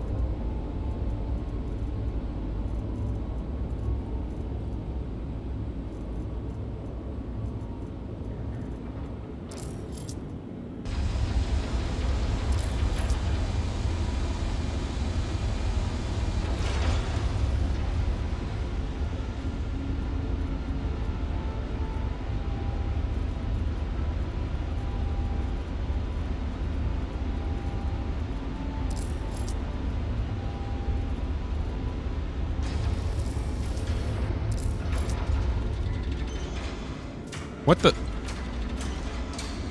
What just happened? No, don't change that all out. I lost my backpack.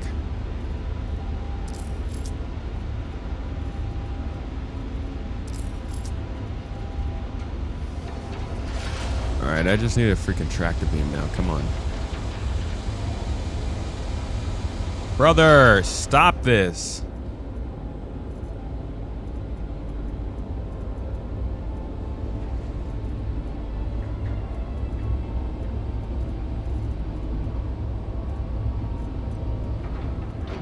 Where are the tractor beams?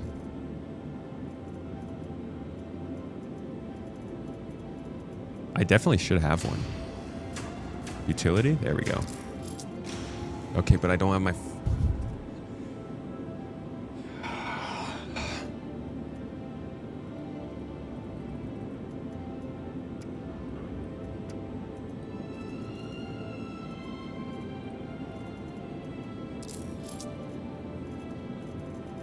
All right, you know what? Clearly the game doesn't want me to wear that. I just won't wear it. Just let me put something on.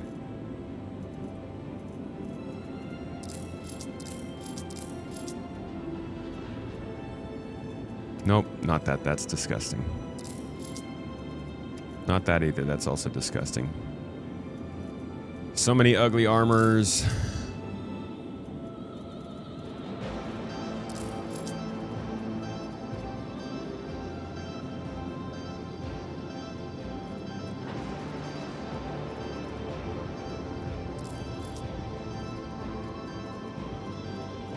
Okay, now backpack.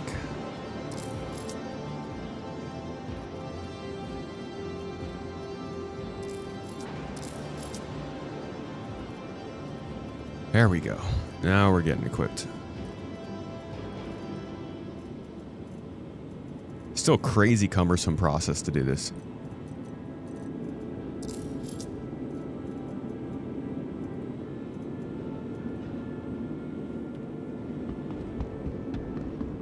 Do I have inventory delay? No, it's the filters. Ruben! What up, bro? Good to see you in chat. How are you today? What's the latest news, brother?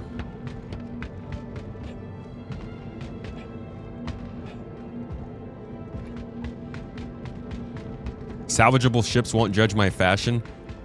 It's actually quite...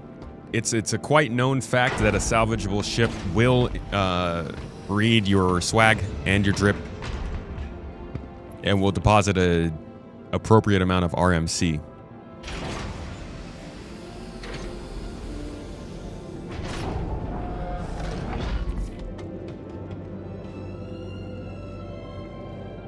You can only manage to get a couple jackets from the Mushroom Fest. I'm sorry, what? I see a Mooser in chat too.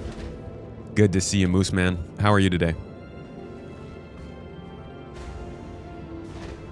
Do I think that the regular Ironclad will be released with the Assault? Invictus used to be pretty much only combat-focused ships. Yeah, I kind of figured it would all be there.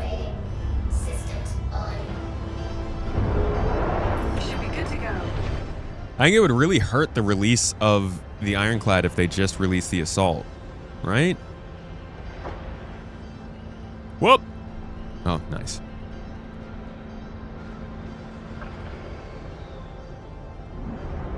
Looks like you're on your way.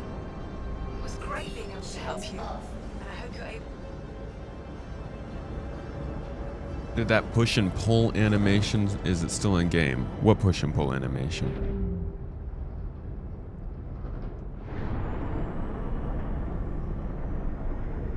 Zero G push and pull? No, it hasn't been added yet. I think that was leaked from some file leaks, but that hasn't been added to the actual game.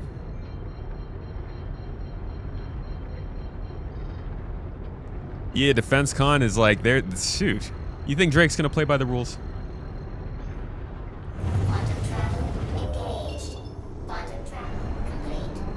Monthly report. Where is the monthly report? All right, I need Corundum. So we're gonna go to. That's right. We want to do space mining actually. Why don't we hit up a local mining base and see if we could find anything out there?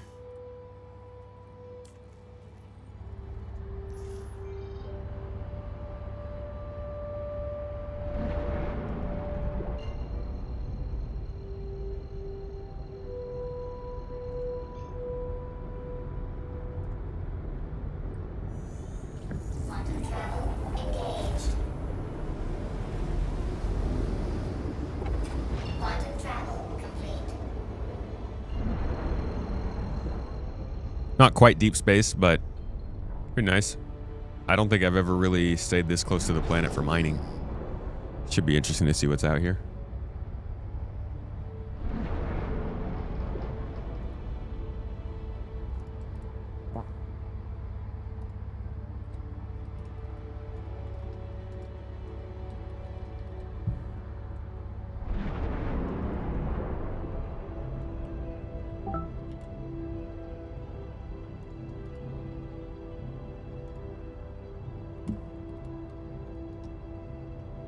God dang it.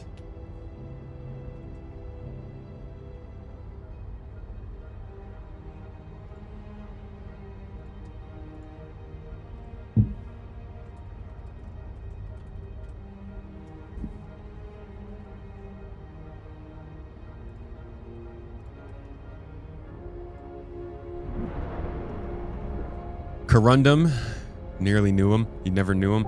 I always find, I think it was Elliot who said conundrum instead of corundum. Going to mine some conundrums in the asteroid belt. You can see them finish the regular ironclad, push it out at Defense Con barely in time, then modify that into the assault later. You don't think they'll release both at once?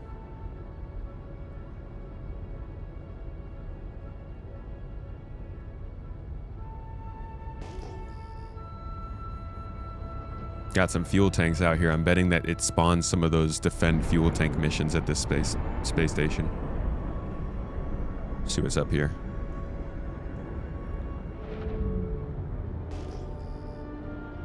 More fuel tanks.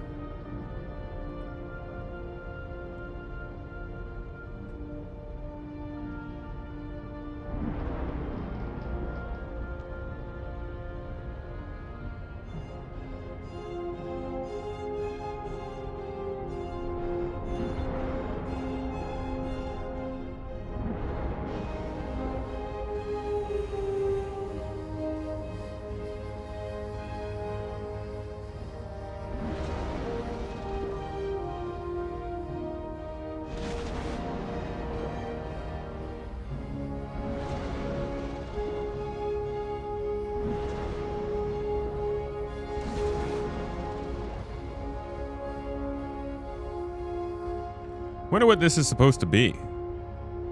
Like, it's just like a thing that holds fuel tanks out here in space for no reason? Hey, you want a couple fuel tanks?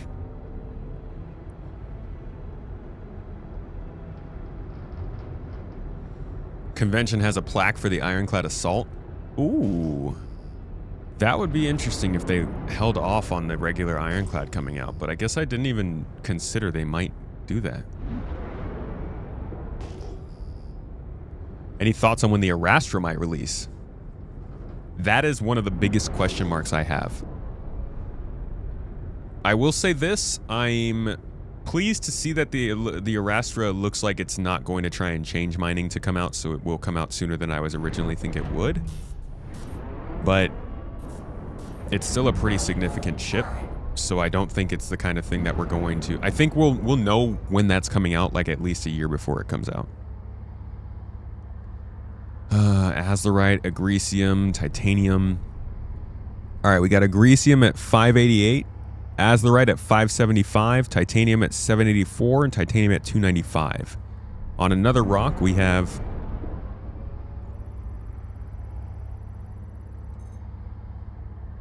Agricium at 588, Azlerite at 575, Titanium at 516, and Titanium at 295. So again, we can see that the numbers still exist, but the materials themselves are actually falling in the same numbers. Again, Agricium at 588, Azlerite at 575, Titanium at 784, Titanium at 295. We'll do one more rock here just to confirm, but I think it's been pretty consistent. Agricium 588, Azlerite 575, Titanium 622,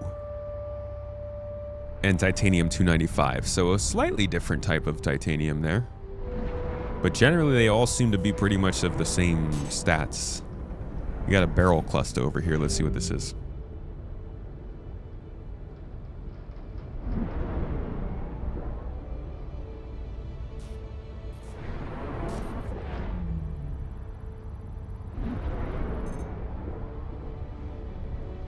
Barrel at, is that a 6? 677 and 324. Kind of crazy. Those are almost exact. Like, those comparatively reach 1,000 almost exactly. Same thing, 677, 324 on this one. Here's a third rock filled with barrel. 868 and 324. No, sorry, 860 and 324. Just for those 3 rocks. But we are not looking for any of those. We're looking for copper, corundum, or quartz. So let's keep going. Is the Araster even in white box? Dude, I don't even think it's moved beyond concept.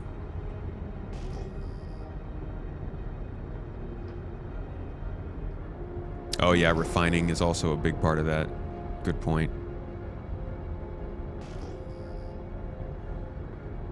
Do I think the Asgard will always be a good hauler and dropship? I do.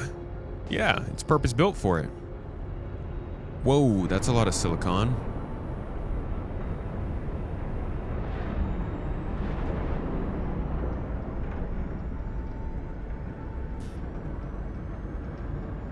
Mining UI is so tiny. Yeah, they could really upscale UIs in this game, eh? Is that an option yet?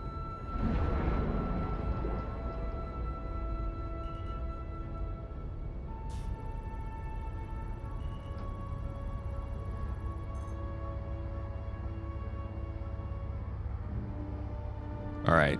In this silicon rock, we've got silicon at 782, at 310, Hephaestonite at 572.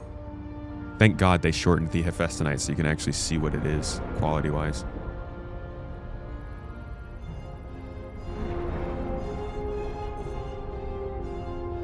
Again, raw silicon, 672, 310, Hephaestonite at 572.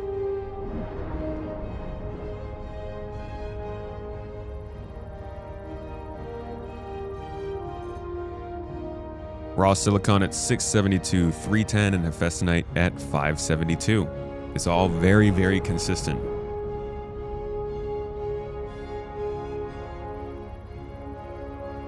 If this was live, I'd be grabbing all of this. I think I am at the point where when I go out to mine, I'm probably going to grab any material I find. Why not? What's the reason not to at this point? Raw silicon at 510 and 310, as well as 572 Hephaestonite in this rock as well. What quality is considered worth mining? It really depends on the person and what you're making. It also depends on the thing that you're making and what it's made up of. You could have the highest quality material for one part of an item and then a pretty low quality material for another part that you just don't care about. For instance, let's say you're crafting a helix laser and you want the benefits of the helix, but you don't want, maybe it's too powerful. Maybe I don't think that actually really works out. Let's say you want a lancet laser, but you want it to be less powerful because you want to be able to crack small rocks, but still benefit from the lancet's benefits. So you could actually go and get the highest quality material that affects the power level, or rather the resistance or instability skills with the material you use, right? Let's say gold helps you to buff the resistance levels of your mining laser, whereas copper helps to buff the power. You can get really high quality gold so that you get like the really nice benefit, and then you can get really low quality copper so that it actually decreases the power level for you. So in some instances, there might actually be a good reason to get low quality material right now, but I do think in the future, once they bring in refining, that will be even more so, because your secondary material, the quality doesn't matter.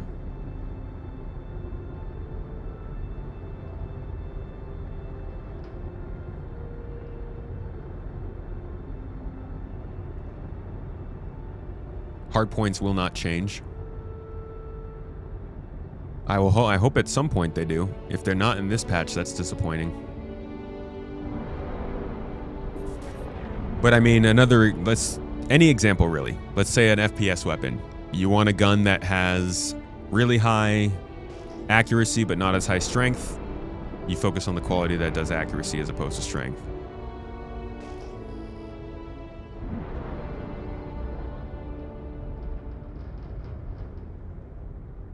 Highest quality number isn't exactly everything in. That is the goal. Right now, it's a big deal because all of the recipes are really basic and crafting itself is really basic. So I think going for anything over, in my opinion, 600 is good. But if you have like some kind of really specific need for a lower quality material, I'm just saying you could still benefit from that right now. But yeah, I try to get anything that's like 600 to 700 in quality if I'm going to be crafting with it. Now these, I'm just going to go ahead and grab any of it because I need 2 SCU of copper.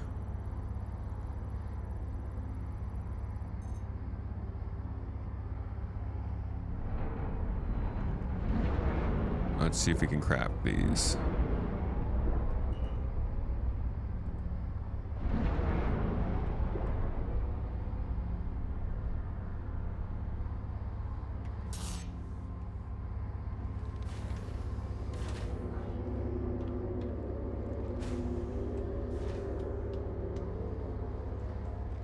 Thought he said hardpoints will be modular, but to what extent I'm confused about because it is a hardpoint if it's modular. Wait, what are you guys talking about with hardpoints? Yeah, for contracts, quality doesn't really matter.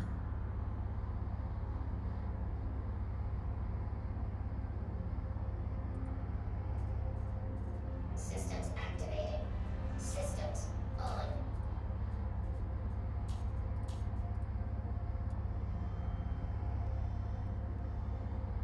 Hello, buddy.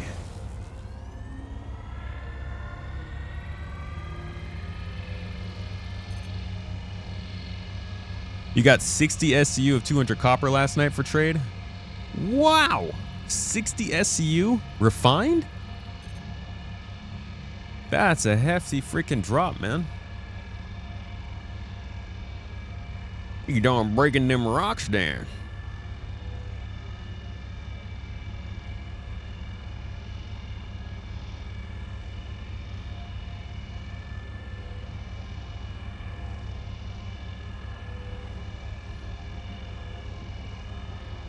A recent CIG interview confirming if you heard right about the future plans about hardpoints. Oh.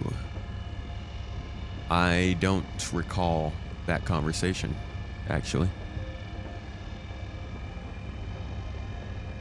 Was that from the Xi'an Bar Citizen? I haven't watched that yet.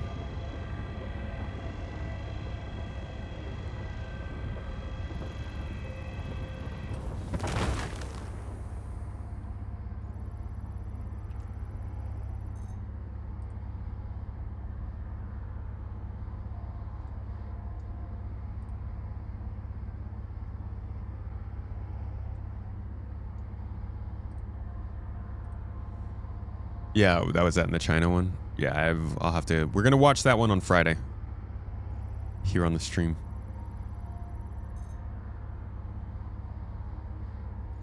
Ooh, I love it when they don't give the. It's all inert materials for the big ones. Yes, baby, give me that copper. More copper than if I went and pulled apart a computer in a dumpster. I would hope.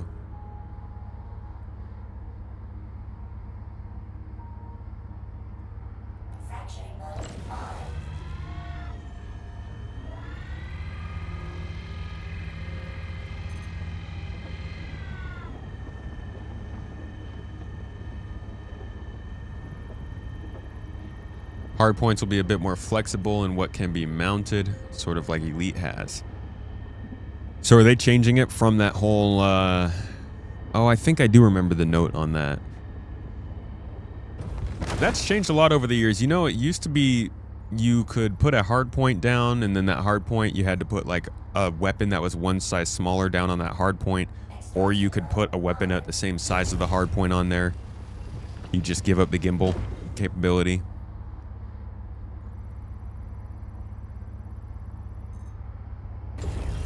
Don't know why they ever got rid of that.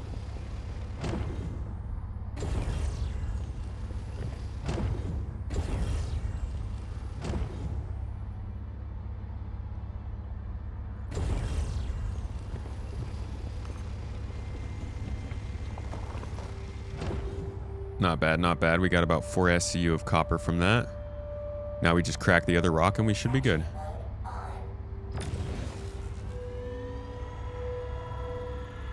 You've not done mining before. I like it, dude. It's quite chill. And now that there's reasons to mine everything, it gives a lot more... I don't know, it's more interesting.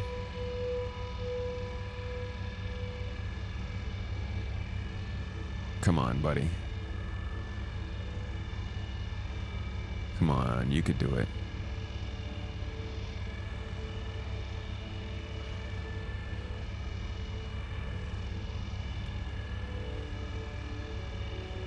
Think I'm gonna need to get a little bit closer. Let's move a little bit.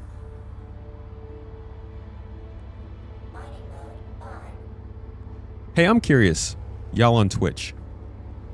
Like I said, looking to start getting into making resetting the economy and getting things to be a little bit more entertaining while we're doing these more chill sessions. What's a game or two you guys would be interested in seeing in the chat there? We had the raffles and the slots and stuff before. But I'm kind of more interested in doing more like active polls on the screen. For like what's happening in the game. Little bets you can make.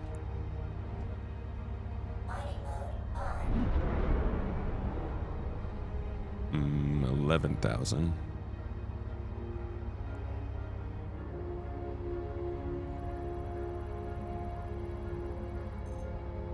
$7,600. That actually might work better for us.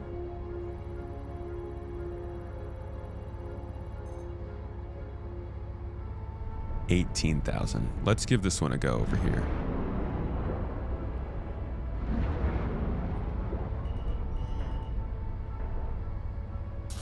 You love polls? You like dancing on them, Ruben?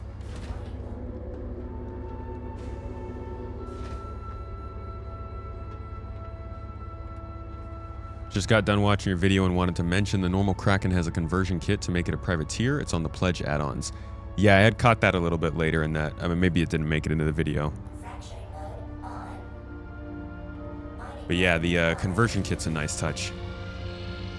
That'll be helpful. We're gonna polymarket tomato helmet death counts? Dude, can we get into some insider polymarket trading? Feels like that's one of the hot hobbies to take on nowadays.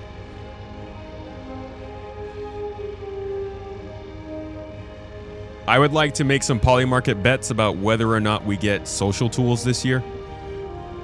Make a good killing on that.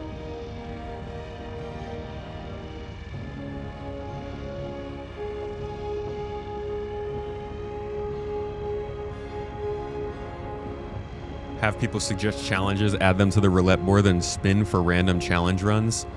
Ooh, I like that. I like that, and I actually can outsource because I don't know how to make challenges. You guys know how many times I've sat down and been like, I'm going to make an interesting gameplay scenario, and we're going to go stream it and have some fun. And then I sit down and I think about it, and I'm like, I just want to go shoot something and collect some stuff. So I'm totally going to pick your brain for that one. All right, all the copper over here in these two rocks? That's quite nice. We have social tools at home. You sound like the Discord guys. Did my mouse just die?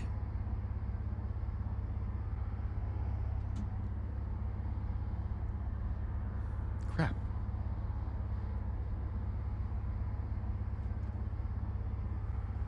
God dang it. Hold on, guys. I gotta go get a battery for this. Oh, man. Ah!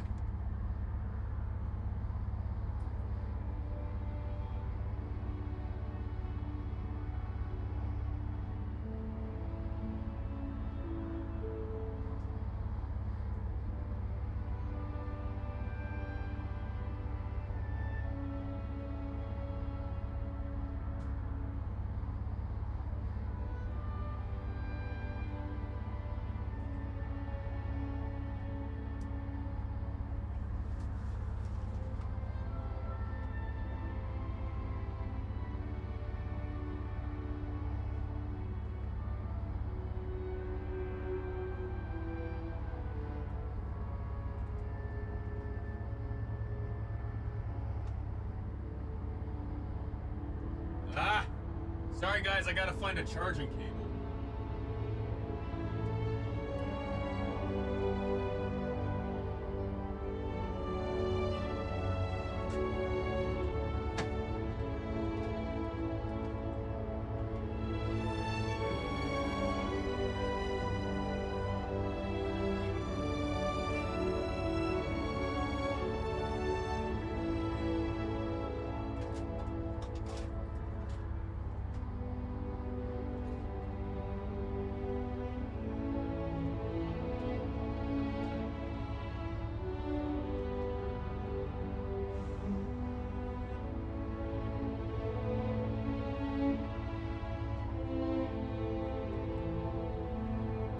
Oh my god. Sorry. Every single USB-A to USB-C cord I have is used on this computer. I'm getting really sick of this mouse though. Like, compared to the other mouse I used to have, this thing dies so often. Very annoying. What just happened? No. Anyways, we're back. We got the mouse working. We're good. I am looking at new mouse options, to be honest, because I want something that fits my hand a little bit better anyways. Battery, why no use USB cable to recharge and keep using? Because all of my USB cables... I just rebuilt this build, so I don't have very many cables. I had to buy a bunch to try and make this happen, and now I can't find the other USB-A cables.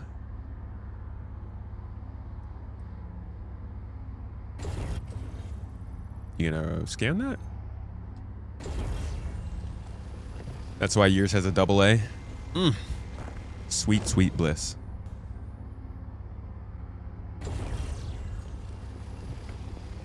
Get the wireless charging mat Logitech has.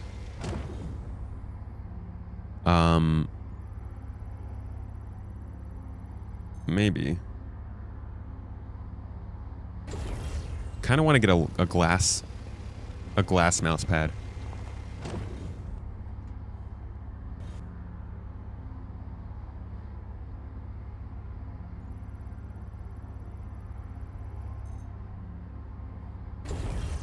The mechanical ball mouse. Dude, those mouses, I remember those. That was back when I was a wee lad. Knee high to a dingo, if you would.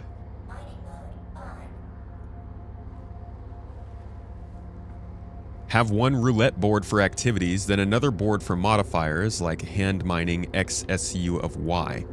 And you can only use found vehicles and gear. Okay. So we just have two boards that we can spin that combine us for weird scenarios. And these get triggered by what? Hype trains? Sub drops? Somebody dropping a bunch of channel points? Alright, let's go refine this stuff and then we'll get it back to the space station. I think these mining missions you shouldn't have to refine. I really hope that they drop that out of the process by the time we move on to having actual refining gameplay. Get the wireless charging mat, then put the glass pad on top of it. That's what you do? Dang, you got a nice setup, bro. Not a bad call. You got a wired mic? Wired mics are nice. I'm really trying to eliminate all of my wires here. I'm being one of those... Unfortunately, my overhead camera... I really don't understand what this thing needs to run. Trying really hard to eliminate the wires on this desk, though. And I've done pretty good so far. Actually, this is one of the most obvious wires I have on the desk, and to be quite honest, I'm not using it too much yet. So I'm considering removing this from the build. Ooh, forgot I had tea. What are you guys drinking today? Tea? Coffee? The tears of your enemies?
Why did you... Hey, did I tell you to stop moving?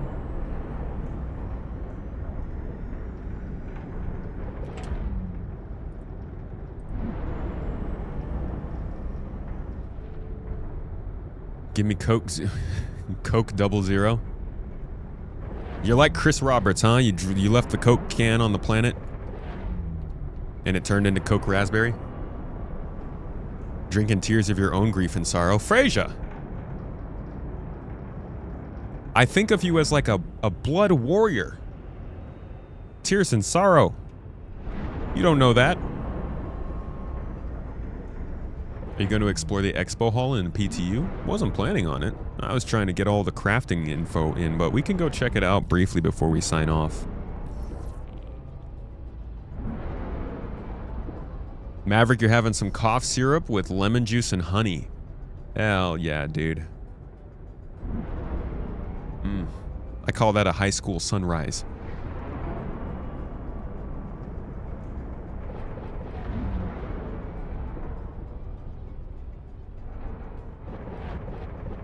Mikkel, you're using the Super Light Pro. What is that, a mouse?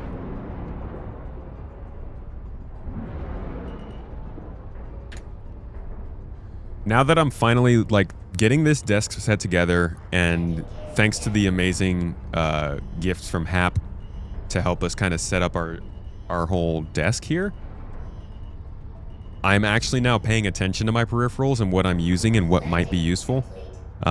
Corsair sends out this galleon, which I'm really enjoying kind of just out of use. I haven't gotten too into the Stream Deck part of it, but I do think now I can start to use things to do better at the game. Including the HOTAS, which I'm still waiting for the mounting stuff for. Like, I have so many things I want to do hardware-wise to start showing you guys. I do not know where those mounts are.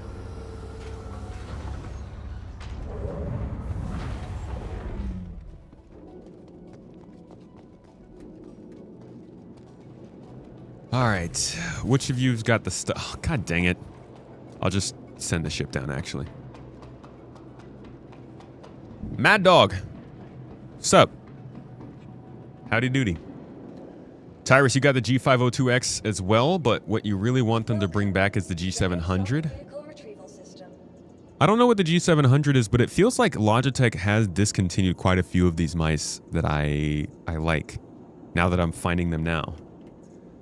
So the original one I like was this. This is the G604.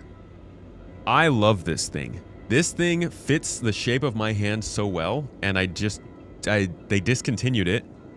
It had the buttons on the side that I liked. It had enough. It had the infinite scroll wheel. It was pretty stealthy. I would get a white mouse now, but I liked this. I replaced it with this, the G502X, which is what you have, Tyrus. I don't like the feel of this in my hand. It feels too long, and it doesn't bulge enough here on the right side to really fit the shape of my hand. So I find myself often like having my finger way out here. Like, it's a weird way I grip this mouse. I love the mouse, but I'm open to something with a little bit more control. Yikes.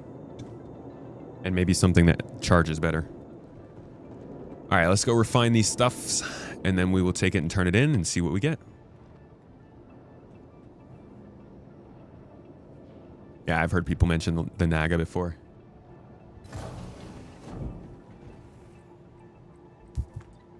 You've debated for years about macroing things to your stream decks to make life in the verse easier. You always get stopped by the setup upfront time. I think that's been generally the main thing for everyone. Even if you make the jump and finally get the stream deck, that setup time, it's just like with the host sauce. You kind of want to wait until you know the game's not going to change to really do it. But that's my goal. Now that I have these stream decks over the next like month or so, I'm going to try and figure out the best ways to make them work with the game and what fits in best with how I play.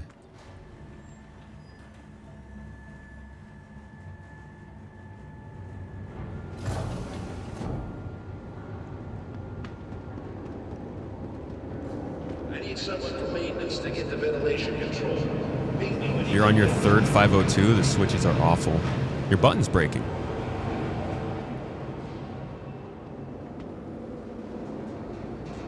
skill issue. No, you might be right. You might be right about that one.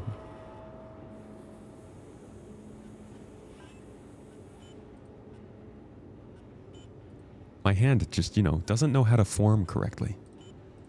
Silly hand formation procedures. All right, we want that copper. Let's get our quote. 49 seconds. Awesome. Perfect. We're going to be able to take this, we can basically run back up to the hangar and get this shipped as soon as it's done. Or as soon as we're there. What's up, Quincy? Personally, you have, the the Colt number 2? Starting to show its age, but it's still quite good. Who makes that? I've never heard of that. Recently got the Corsair Dark Core and you like it. It's got a foot for the finger hanging off, but it's a little light on the button count. Wait, I think I saw that one. With the little, it's got like one of these here, but on this side. That actually sounds perfect for what I'm talking about too. That was the Dark Core. Keep an eye out for it. Hey. Azeron Cyborg 2. I'm sorry, what? Hi. No. No. Very kind today, no shooting. Just Hermes giveaways. We still have the Hermes giveaway going on, folks.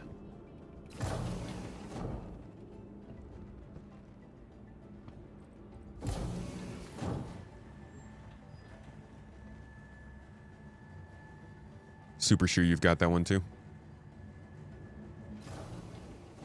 Big ol' lump hammer finger. I prefer sausage fingers, thank you very much. Or we could pull one from Atrioc and call them glizzies. I'm always amazed when I hear that reference in some random place that I would never expect to hear it. Alright, we're going to take our C1. Oh. C1 Spirits in New Babbage. Right, because I picked it up and then stored it. Okay, let's take our... Probably have a cutter. Your vehicle has been moved to our storage facility. Your vehicle has been delivered to the following. Please visit us again. Blue Stork. You had the Dark Core as your main mouse before you spent big on a Swift Point. Bro, I didn't know this many names existed for mice. The more I'm actually starting to pay attention to desktop peripherals, the more I'm realizing there is a gigantic world around it. Like changing out keycaps. I knew it was a thing, but I always kind of thought that you had to get special keyboards and like go through a whole process to try and do that. I didn't realize it was as simple as I can take the keys out on my keyboard. So like the more we get into customizing our space and actually building this out to play games better, the more I'm realizing building PCs is actually not all just dealing with tech problems. That's fun.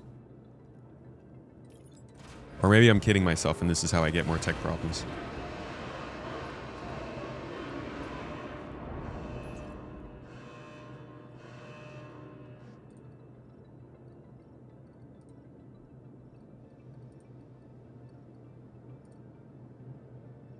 Oh, I have to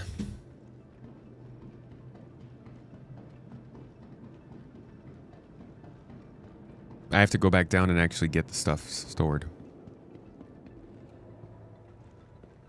Did they move the buttons in these hangars?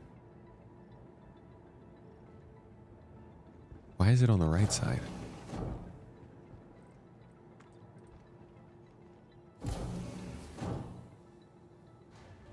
You've been using the Logitech Pro. You upgraded to the Pro Lite after having the Pro since 2017. That's a long time. Only in the last year started to have issues. You work from home and game, so you use a lot of battery and lasted pretty good for 80% of the journey. Nice.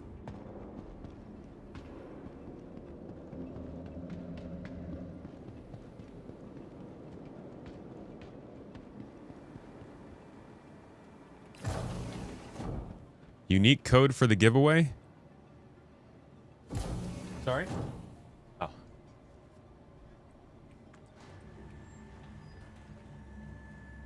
Azeron is a gamepad mouse. Look it up. Analog stick on it as well. What? Please report to management as soon as possible. Contact to management. Analog stick on a mouse is pretty wild.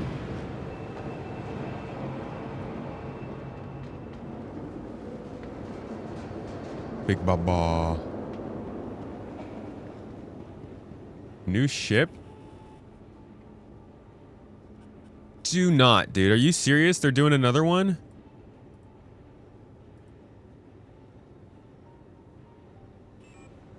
Oh my god. Are you kidding me? They're actually doing the Starlight?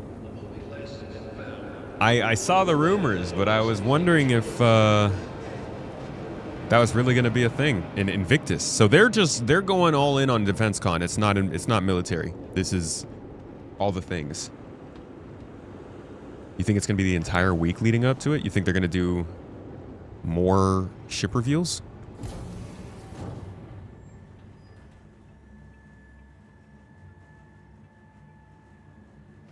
Hey, thanks for becoming a member on YouTube. Appreciate you, Feathers. Much love to you. Let's jump out real quick, and I guess we'll take a look at this. I think I'm just gonna mute this. We won't spend too much time out. What the heck, man? All right. Switch on over. All right, rumor has it there's another ship being announced. Let's see it. Let's see if it's the first thing that pops up on my screen. Tis not. There it is. Today, MISC refuels the DefenseCon Reveal Week lineup with the Starlight set to debut May 18th. Guys.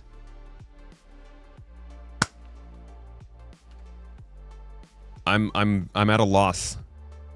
Let's get back into the page that we had yesterday. And we can now add one more on to the ships coming this year. So we now have the Ironclad, Ironclad Assault, the Hammerhead, Hammerhead variant, the Odin concept, the MISC Starlight, the Drake Pitbull, and the Origin M80. Followed up closely behind by the Gattac, Raylan, and another Gattac ship. I'm betting there's probably something else. Dude, if they really wanted to just send it all home, they should release the Javelin. They should put it up for sale and just be like, okay, you guys, you win. We're becoming a ship sales company instead of a game-making company. What is that back, bro? Look at that booty.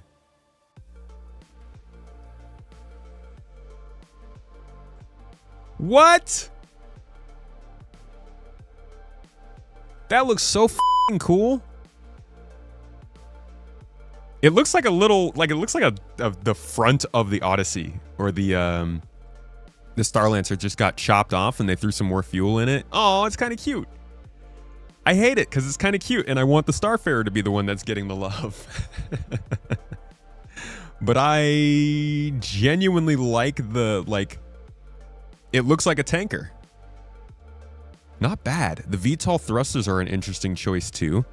I guess that sort of, the way that it's connected emphasizes that it's really not that big of a ship. I think the leaks have probably already stated just about how the size dimensions of it and what it would have on a loadout. Not a snub. You crazy. First question, what can I fit this in? I'm going to put 5 of these in my Ironclad.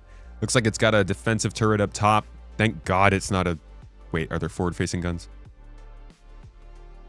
Hey, they're forward-facing guns. So there's never to be forgotten.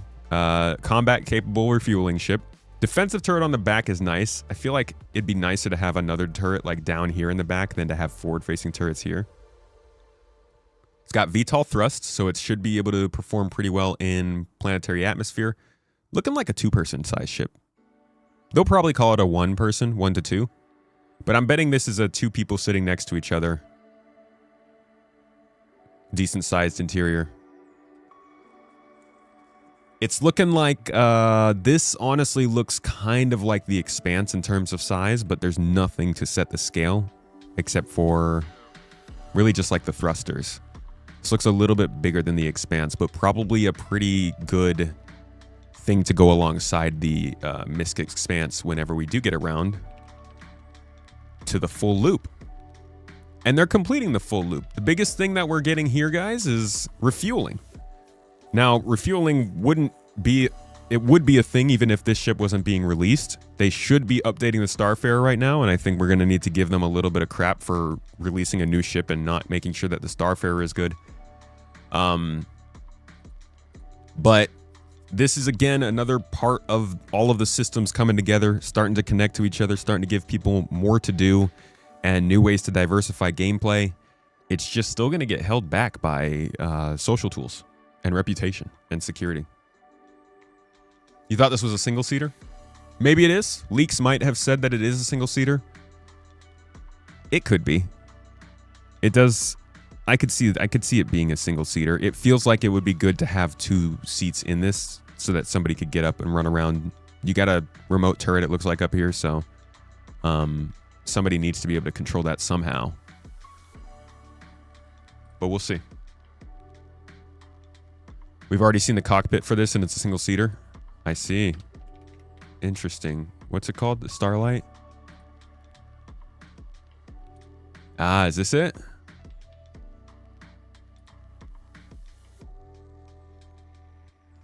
Wow.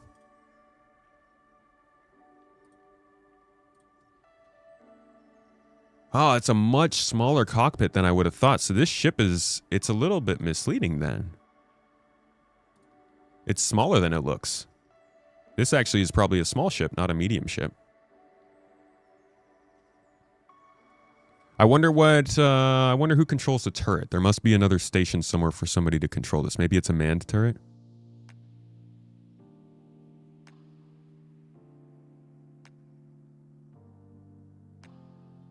Did you not say this was going to happen? New ship instead of fixing the refueler we have?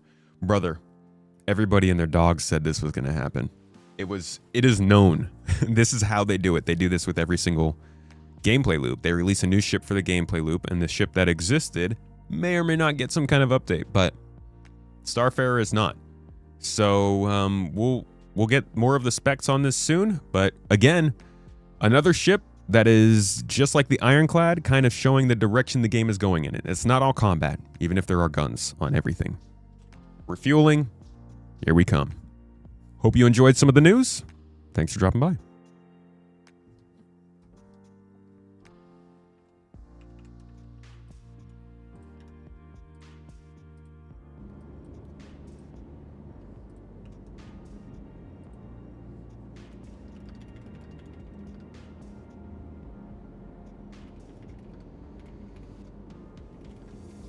No, I'm not going to do it.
Where are we going? The hangar?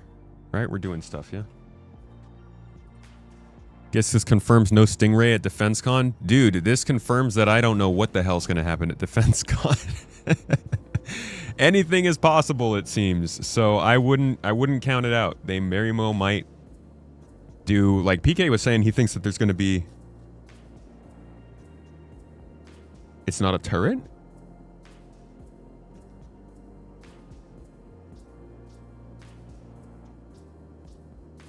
What do you mean? On top of the ship?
Where was that picture? This one. This is really surprising to me. Wait, is this a leak? I am so confused. How did I get to that picture? Check the hull A, and for anyone curious, a sneak peek is really similar. I don't know. Oh, this is the hull A! That... Okay, I'm sorry. Quick correction. The picture that Google pulled up was a comment from the post. This is the hull A. The actual sneak peek, I was wondering kind of why the sneak peek had the Arena Commander time up top. That makes sense. The actual sneak peek is this. But we can still see that it is a single-seater. But it looks like they've really lowered the field of view, so it makes the cockpit look a little bit tighter. But yeah, it still does look like a single-seater. Interesting. It's definitely smaller than it looks to me. But so be it. Size isn't everything.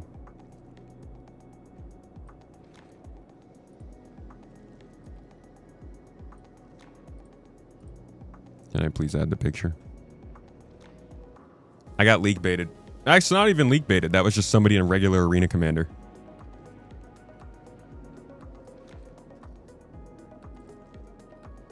There we go.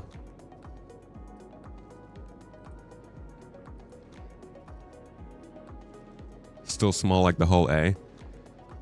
I think it's bigger than the hull A, but the cockpit looks pretty small. This is just, I can't imagine this being the same size as the hull A.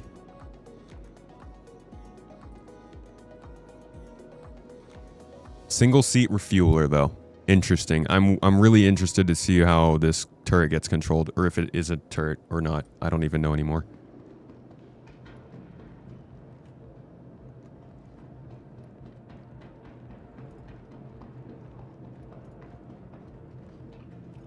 All right, let's get our conundrum, and get it shipped.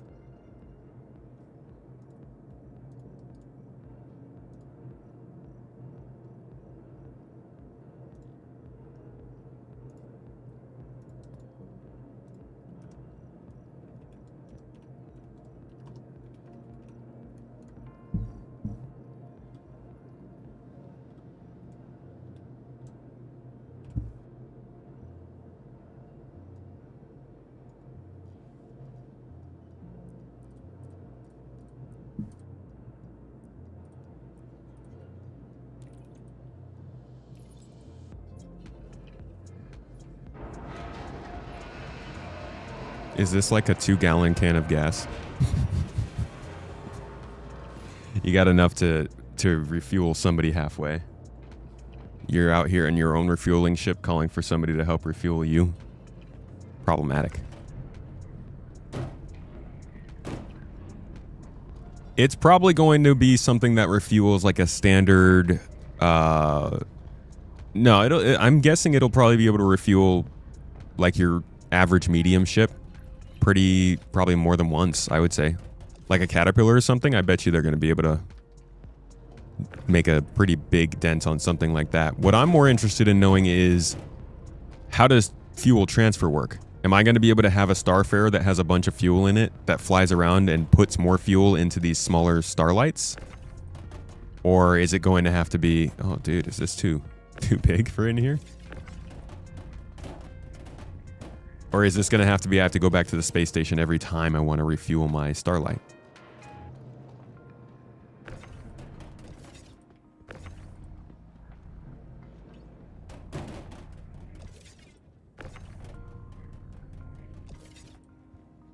Honestly, that's enough copper. You rock. You know that? We could just finish with this. Let's get going.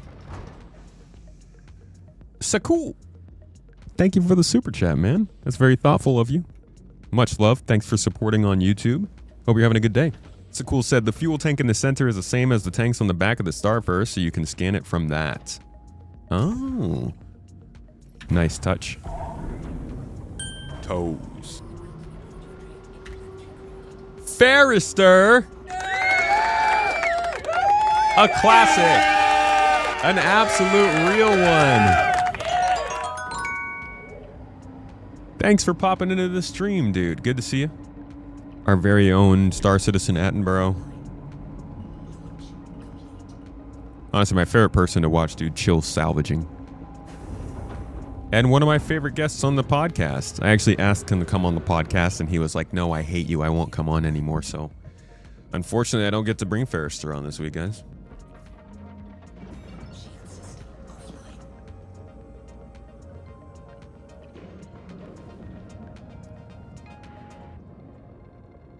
Have I seen the leaked Ironclad CCTV footage yet? I haven't seen it, but I have heard of it. The legendary leaked CCTV. The Ironclad files.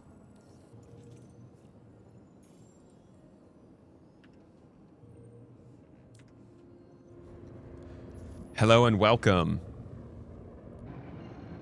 We usually save that one for Board Gamer, Fraser.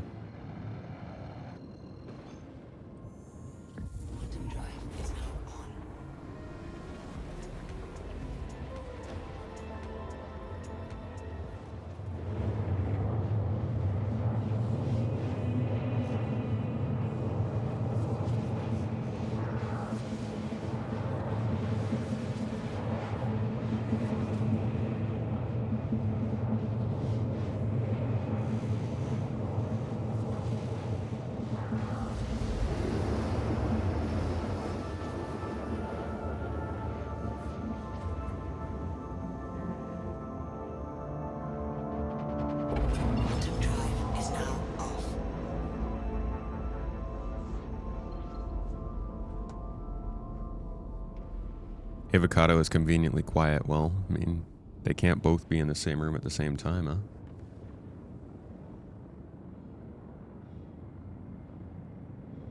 Have I read the news?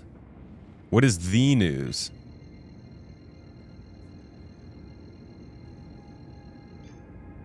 I saw this morning that there was a new strain of pear.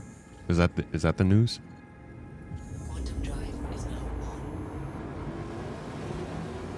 Maybe it's prickly pear. It's a great flavored jelly bean.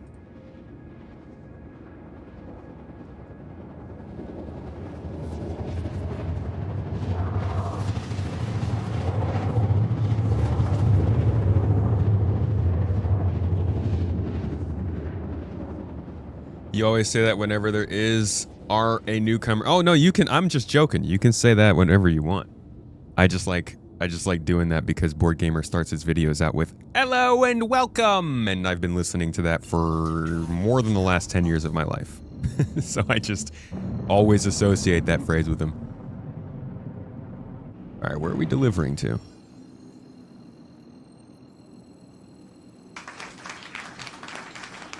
What is this place? No, I don't want to. You rock. You know that? All right, I guess it's just an outpost down there. So cool again. What deserves such a blessing? It actually looks like it holds 2 big tanks, so it has 1/3 of the capacity of the Starfarer. 2 big tanks is not bad. That's going to be enough to do some good. It's hard. It's really hard for me to accept this ship because of the Starfarer.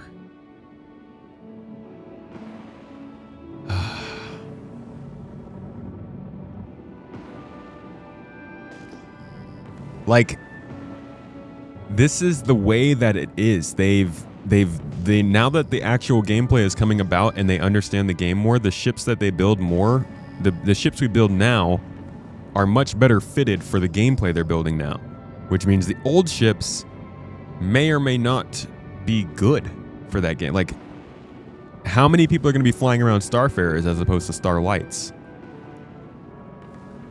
I don't know. I hope that it is still worth it for the Starfarer to be used, but I am looking, and this is going to make refueling more of a possibility for smaller groups of people, which I think is the most important thing.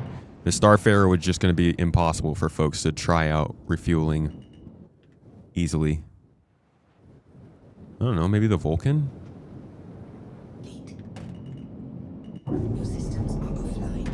You don't seem what's so bad about it. Seems like a good addition for those who don't want a large ship. I mean, I said they had to do a smaller one for AI to use to refuel people. Yeah, that too.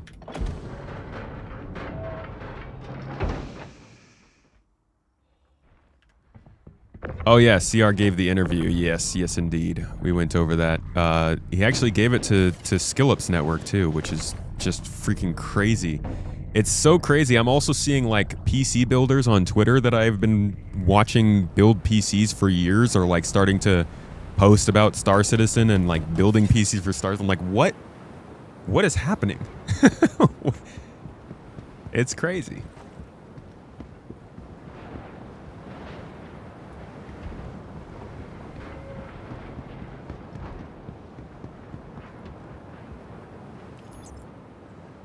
You really don't get it? There is a gas station everywhere? There won't be. Always remember that they are not building the game for what we're doing now. They're building it for the people who are going to be playing in years. And at that point, fuel is not going to be the same. Quartz.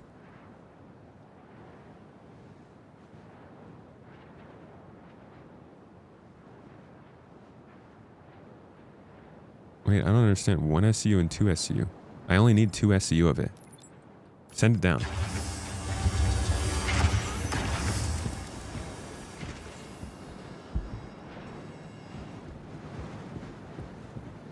Starlight is estimated about 40 millions long. 40 meters long. Hey!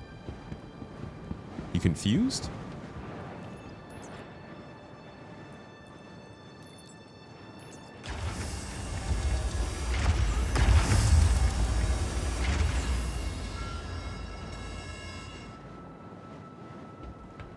Are you, I think you are confused.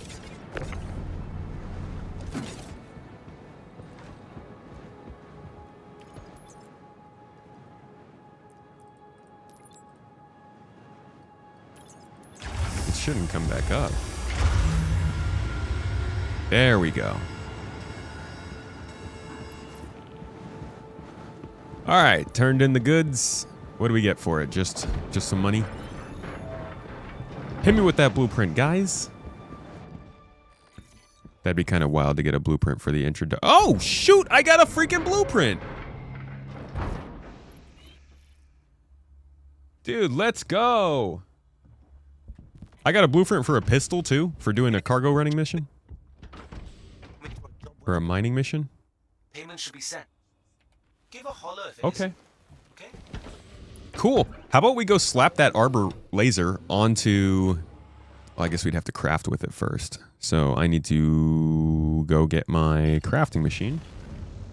Hello and welcome aboard your dream interplanetary craft. Your systems are online.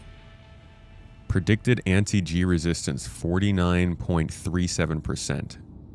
What? I haven't seen that before. Landing gear up.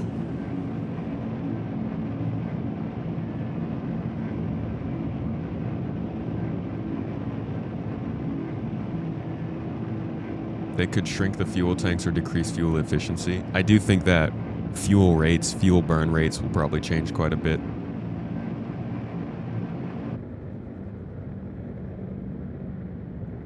Wondering what a starlight can actually realistically refuel. It might be useful in small fleets to keep a low profile.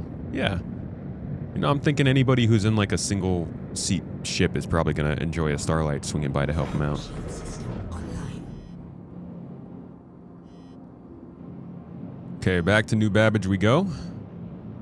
Toes. Shield system offline. More caffeine! More! Thanks for the sub, man.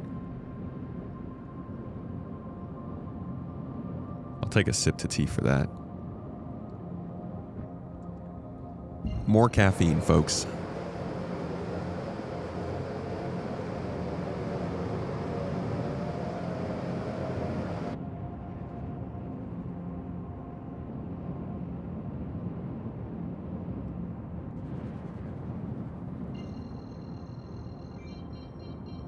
Can you be happy about the absolutely dumbest thing? I encourage it. Get your hap. Quantum drive is now on. Jive Funk, it's good to see you in chat, dude. I saw you swinging and say hi earlier. Thanks for being here, man. I hope you're having a good week, a groovy day, an altruistic month, and a dominating year.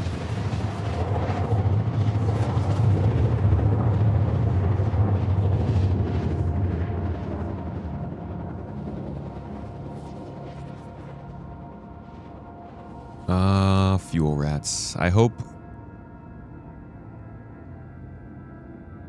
with refueling coming into the game, hopefully, or not coming into the game, but being expanded on,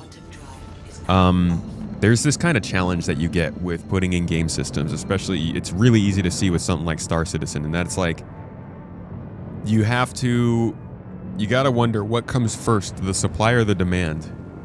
People want to do refueling missions, but they don't go out on their refueling ships because nobody's asking to be refueled.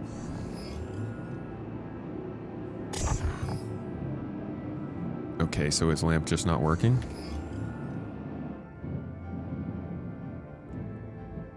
Do I also not have any radar power? I don't. Look at that.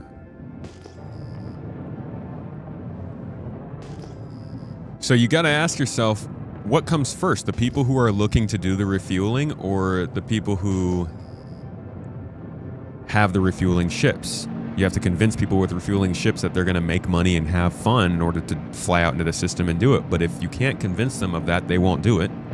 In which case, anybody who's playing the game isn't going to believe that there's anybody out there to refuel them, and therefore isn't going to wait for a refuel. They're just, if they run out of fuel, they just kill themselves and respawn. So there's this weird problem that Star Citizen has had with all player services because of that, from medical to cargo hauling to refueling. And for the first time, they are actively getting NPCs to handle the issue. So now you don't have to depend on players to be the supply and demand. Now NPCs will answer refueling calls and be able to be refueled. So there's a natural reason for people to be out doing that stuff, which means players can depend on that to be happening more, which means we can call for refueling more, which means refuelers will get work more, and that's how the system grows. As long as we don't all have 5 billion credits. Sounds like we need some more sort of reputation system. That's crazy, dude. This is the real world, man. You just pull yourselves up by your bootstraps, shoot at anybody who steps on your property, and post your most damning thoughts onto the interwebs. Nothing more to it than that, Ava. You can't just take the cargo fuel out and do refueling that way? What do you mean?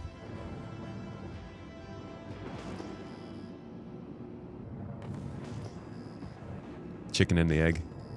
Yeah. Chicken and the egg. If the egg was taking 7 years to make.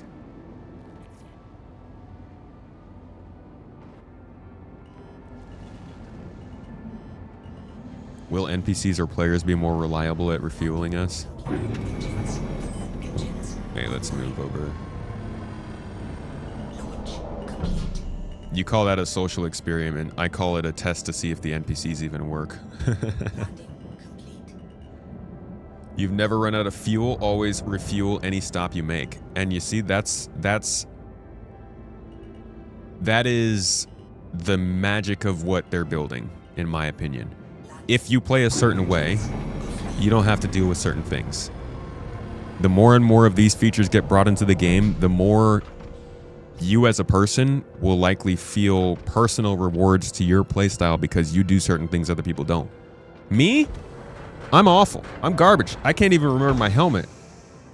But you refuel every place you go. And you're probably going to find that that benefits you a lot more than people who forget to, who are going to have to call for other people to come refuel them. I love that. I am the kind of person who has to deal with all kinds of consequences because I'm terrible at paying attention to things and remembering things, but I am all for this game doing that just because I think it's cool to see. Get a little bit bored with games that feel like your decisions don't really matter that much. I guess that works out, actually. So I wanted to get my fabricator. Someone said social tools? Yeah, it was just a fever dream. Don't worry about it.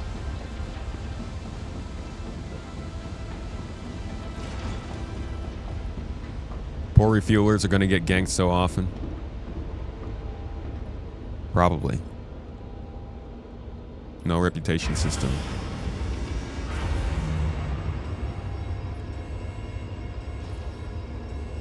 And fuel might not be available everywhere, you're right. Even just the simple fact that reputation might restrict the places we can refuel. That was supposed to be the big thing in Pyro.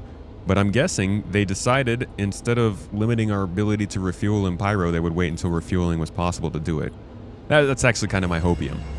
Now I hope we see them talking about limiting fuel possibilities in Pyro and extending the size of systems and stuff, but we'll see. All right. Our first industrial blueprint.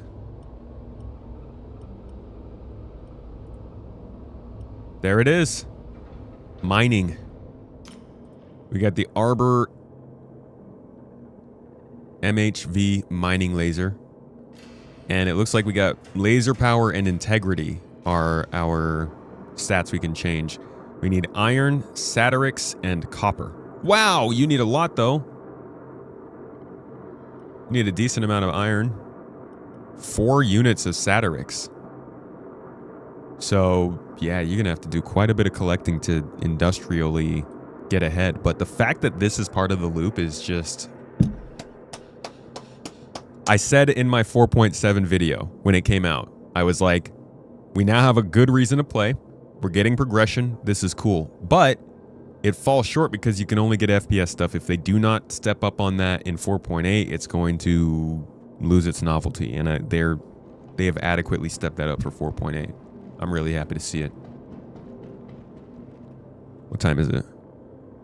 All right, we got some time. How about for the sake of just putting this through the runner, I'm going to go and see if we can collect some more iron. I think that's going to mean I have to go all the way back to Mike L1. So be it.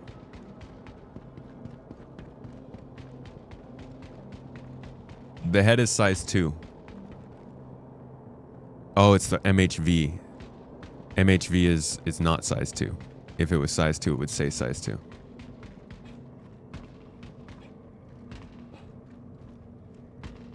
It's interesting that you get a rock mining laser for the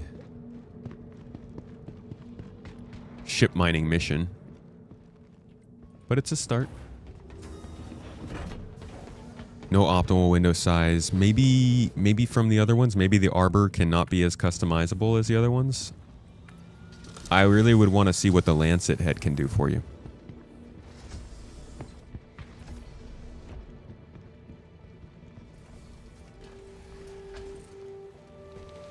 Bigger items go to your local hangar? Correct. When do I think the planets and Nyx will be released? Q3. I think 4.10 would be a solid opportunity to drop Nyx. They haven't given us too many signs that it's imminent. Just that it's been working and getting along and doing pretty well, and they're pretty far along with it. I think it's this year, but I still can't put a month on it.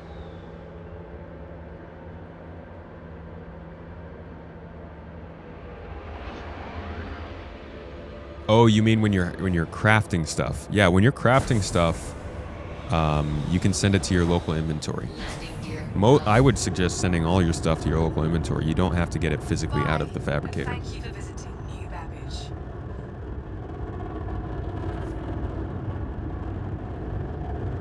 I think it's also interesting what we're discovering here is how much a single player is going to need to take into account their center of operations and what they're doing. I had to fly to Mike L1 to get my mining ship, and then fly back to Mike L1 to get a ship to transport it from the mining ship after it was refined. And then I had to, after I was done with that, now I'm flying another ship back to that station to get my mining ship again so that we can go out mining. It might actually be a good idea for us to consider Port Tressler? I don't know. There's a lot of going back and forth when you're taking an industrial loop from start to finish.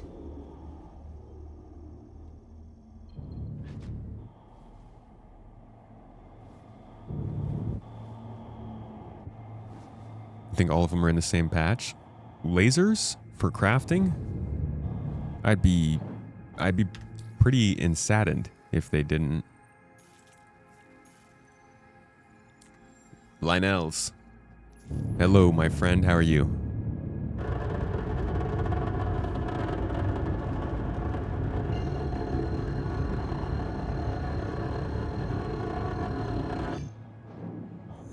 Gonna be a lot of merc protection groups, refueling, and other professions. Y'all think that this is finally the time when we get serious about escorts around the game? I think people still aren't incentivized enough to pay an escort just in the Stanton system.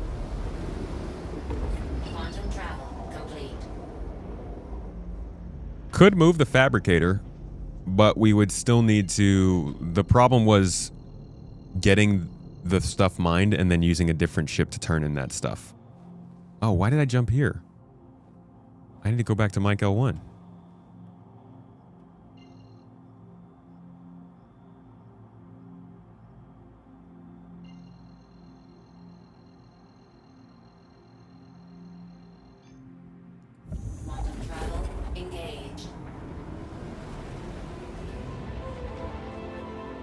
You've only just noticed how improved the self-status HUD protection is. Yeah, the hologram for the ships is way better.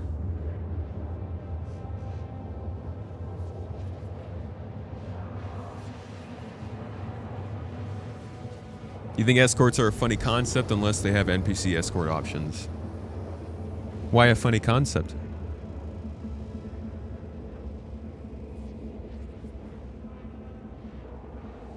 Blueprints are currently just through mission rewards. They will be on data pads that you can get, but for now it's just straightforward mission rewards. Very basic. You can't even see what blueprints you have still.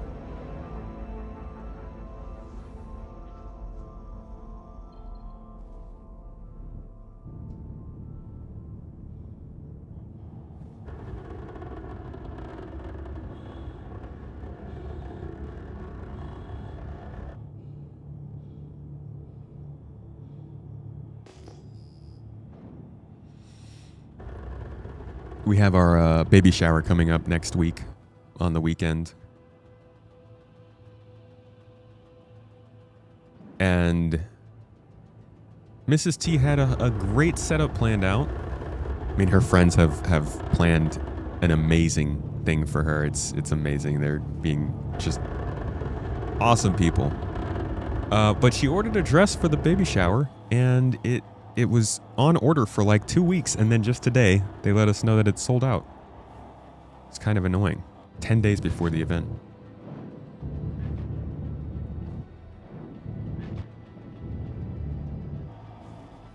Did they fix the star map?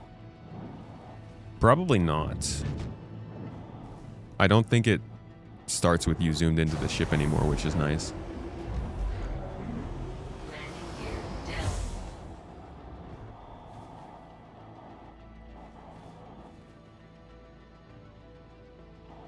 I think salvage missions will give you blueprints.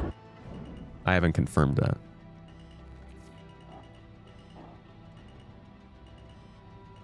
Does mini tomato come with or without a stem?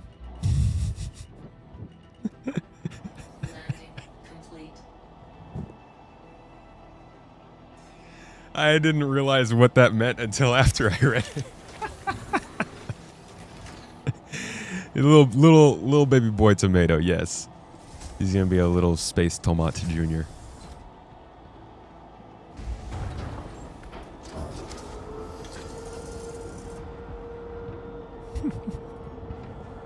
Just makes me think of like one of the, like when you group up somebody's hair and like slick it up so it's just this like little this little bit sticking off the top. That's what I think of if I think of like a tomato stem on a babic.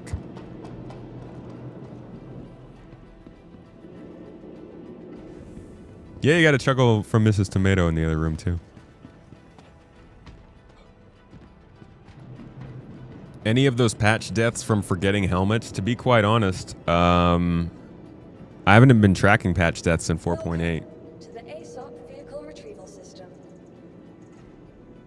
Now I got the Stream Deck set up, I can actually put the button on there to add those deaths as needed. All right, got them all back.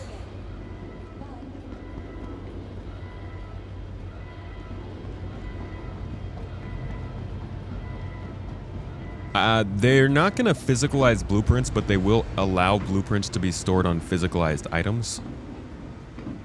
So it's kind of the same thing. But the thing is, once you claim the blueprint off of that physicalized item, it will lose the blueprint. So it's a little bit different. What ship am I going to get Tomato Jr. to start their accounts off with? I mean, what do you think, man? The Odin. Oh.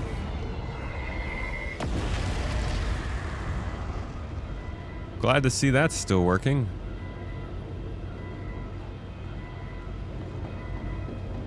So I could have just claimed my mole in New Babbage from the beginning and avoided all of this.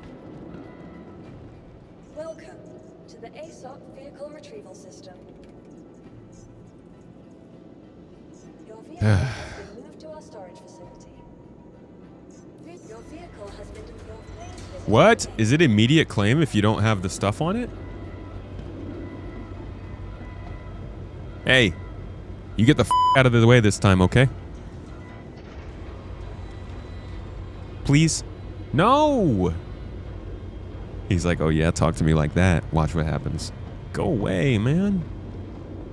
I love a spirit. Welcome to the ASOP vehicle retrieval system. But not like this. Not Your like vehicle this. has been moved to our storage facility. Please visit us again. Goodbye. Welcome to the ASOP vehicle retrieval system. Your vehicle has been moved to our storage facility.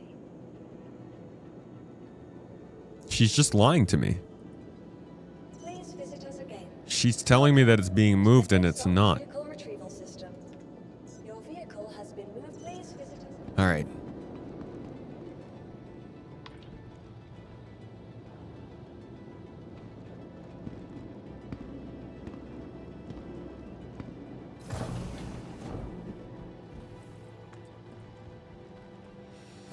We're gonna get there.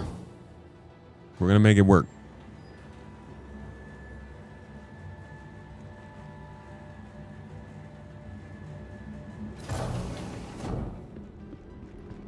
Welcome The old-fashioned to way from the ASOP computer vehicle screen. retrieval system. Your vehicle has been moved to our storage facility. 2900s, y'all making me still use computers. Can I not store anything? Is that just how this is? Your vehicle has been delivered to the. Please visit us again. You say that, ma'am, but I think you're lying.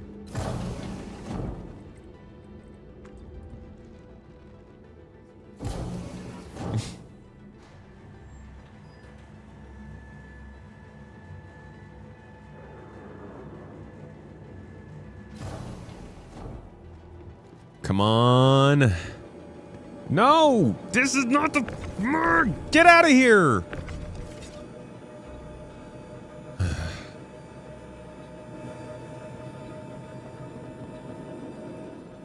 Welcome to to the ASOP vehicle retrieval system. Your vehicle has been moved to our storage facility. Please It's good to visit see that the again. transportation system is...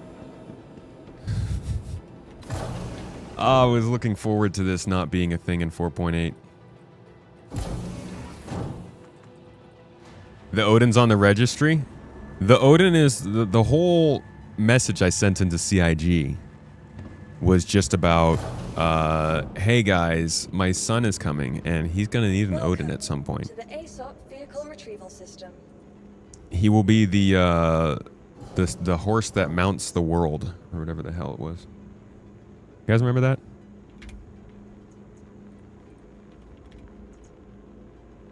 Claim? Okay, hold on. How about we try this with the Please prospectee? visit us again. I'm not gonna be able to get Welcome anything with the to the prospector. ASOP vehicle retrieval system.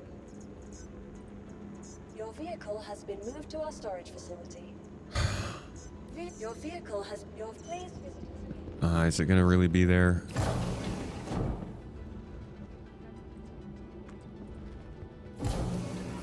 The stallion that mounts the world, yes. I'm a stallion horse, you know. The Mustang that mounts the world. Oh, bro. What are you even doing? Why is this guy just... Get out!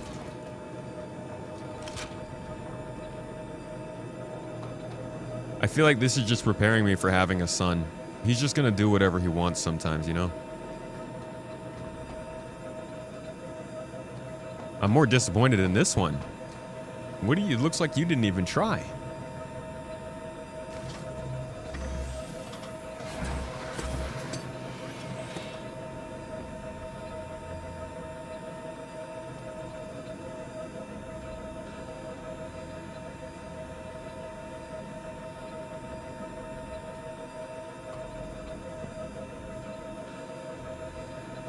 Oh, man. Get up! Crouch jump! Super bounce! Something, man.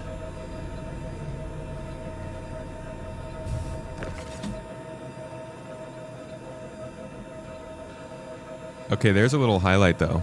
When you click something, it actually says registered to you. Oh! Can we get this moving? So registration is starting to be a thing in the game, which is at least something. That's really important. Unfortunately, it doesn't matter what's registered to you if it's broken.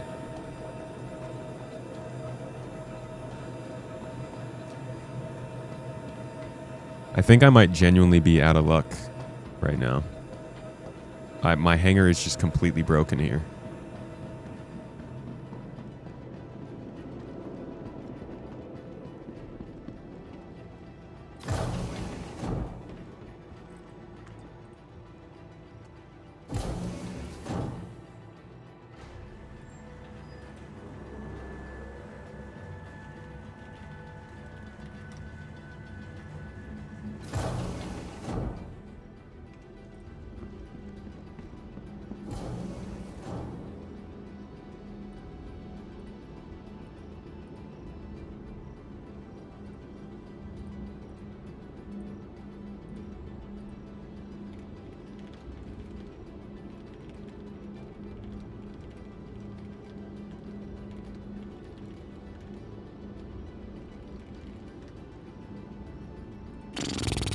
Welcome to the ASOP vehicle retrieval system. I guess maybe I can try like a larger hanger. Yeah, I'll try spawning a larger hanger and then spawning the mole inside of that. What?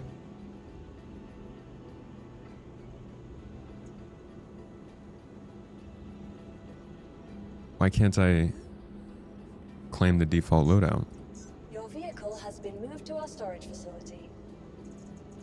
Okay, so it looks like there's no timer anymore. You just get it back as soon as you ask for it. Let's get a large hanger. Your vehicle has been moved to our storage. Your vehicle has been delivered to the following Medium? location. Please visit us What? again. Welcome to the ASOP vehicle retrieval system. Okay, reclaimer. Your This has vehicle got to be a been large moved to hanger. our storage facility. vehicle has been delivered to the following location. A docking port. Please visit us Okay. again. Welcome to the Carrick. ASOP vehicle retrieval system. Your vehicle has been moved to our storage facility. Your vehicle has been delivered. There we go. Large hangar.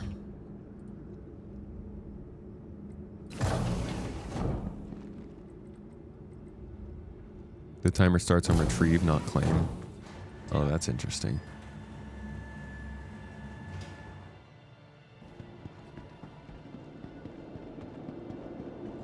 Okay. Yeah, we're good. All right, now I'm going to send this down, and we'll try and spawn a mole in here. Welcome to the ASOP vehicle retrieval system. Your vehicle has been. Please visit us again. Goodbye. No spirit to mess things up.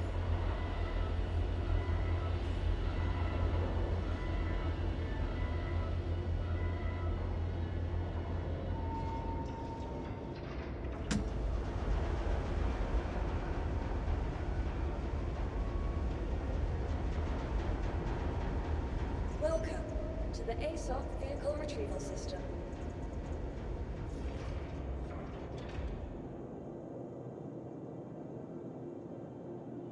Here we go.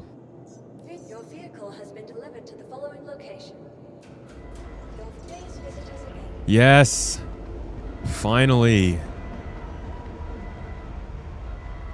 Oh my god. Okay, well that's coming up. I will be right back.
All right, ship disappear.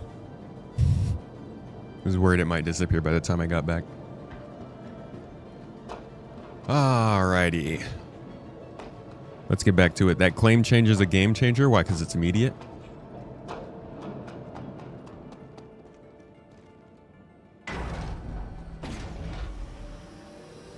Yeah, you guys got a chair stream for a little bit there. That's new. Well, not new, but it's been a little while.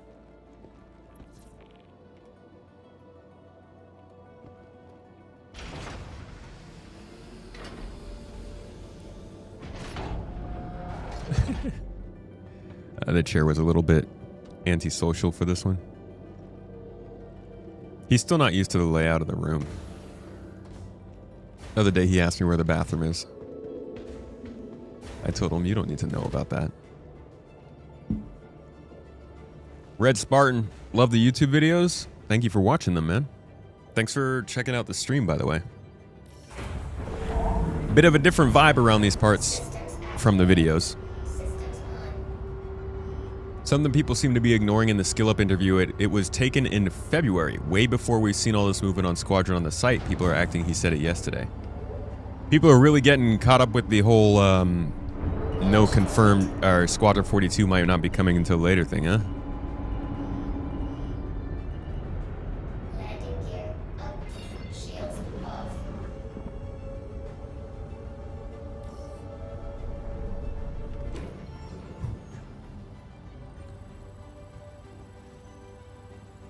We're going to wrap things up here just by going to see what we can mine, if we can find any more good materials out there. Iron particularly. I want to see how hard it is to find a good amount of high quality iron.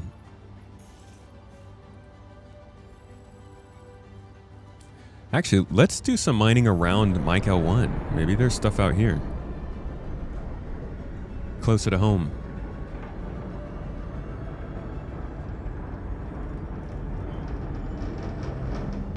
Weaponized. What's up, man?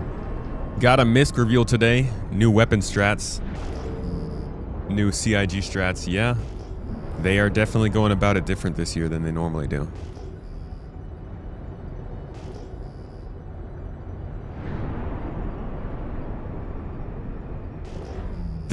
I think they're trying to get out ahead of the leaks, to be honest. Because sometimes they would do behind the ships, but I think these ships there's so many ships they don't want to do a behind the ships for everything. But in order to get away from, like, in order to have the hype themselves and the marketing potential, they just put a picture of it out so that it's not, like, getting leaked all over and stuff. Even though I guess the names have.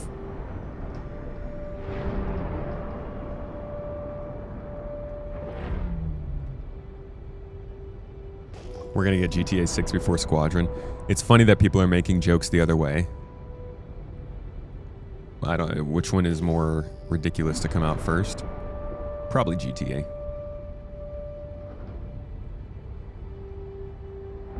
Seems to be making waves. You had a coworker message you saying it was delayed. What? What? Low-key back to selling JPEGs. I mean, that's if you believe that these ships aren't going to be in the game next week. They're not selling them yet. I think they're going to start selling them once they're in the game.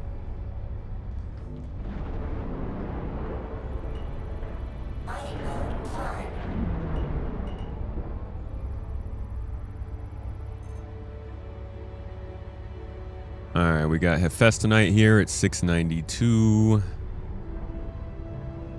And 338. And Quartz at 522. This other rock, we've got Hephaestonite at 692, 338, Quartz at 522. Raw silicon is in there as well at 510.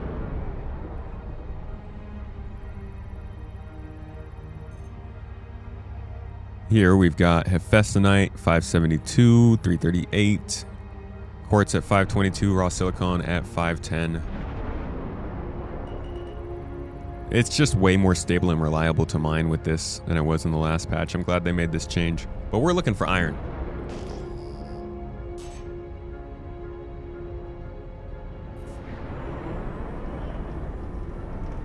Once upon a time in a galaxy far away, there lived a guy who streamed about space tactics.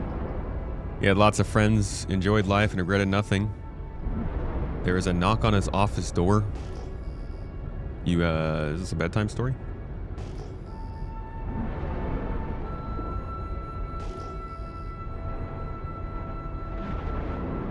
Torite.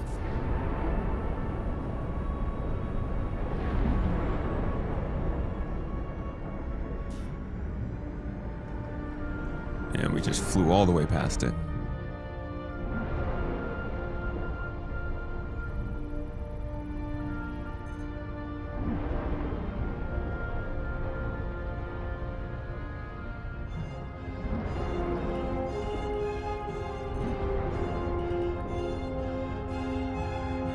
Torite at 538 and 262 and 1 rock.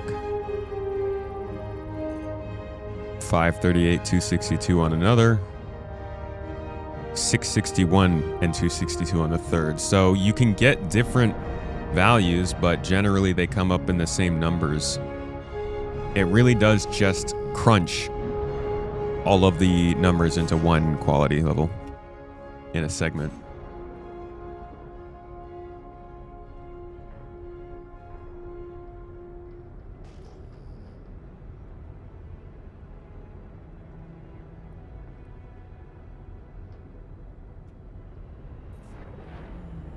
Last chance at iron. These three.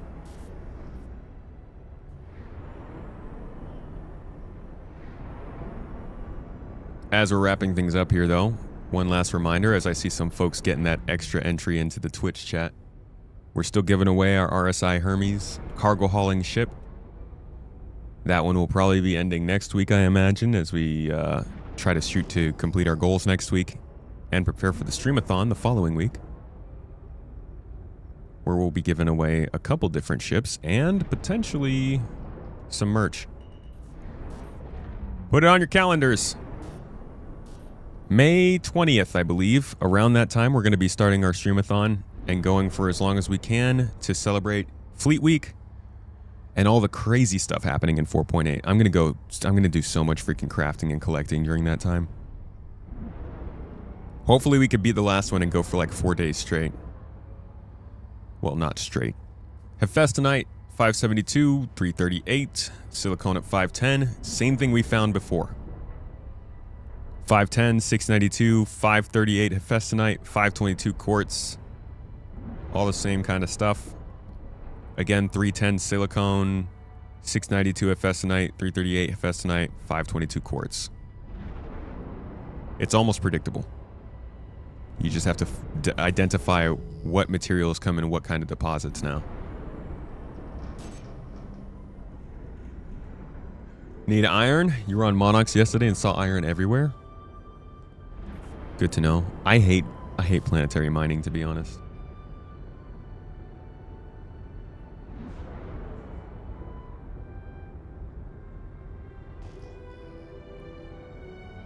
Whoa. A lot of stuff over here. Over under on it being debris.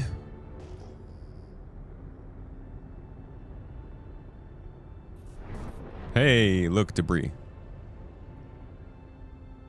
Not that though.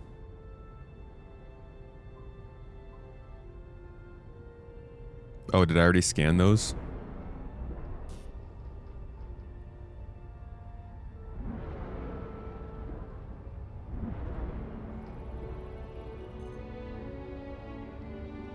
.528 Torite, 262 Torite, 528, 262, 661, 262. Again, even when the differences, even when the materials are different, they still tend to fall on the same like 5 or 6 numbers.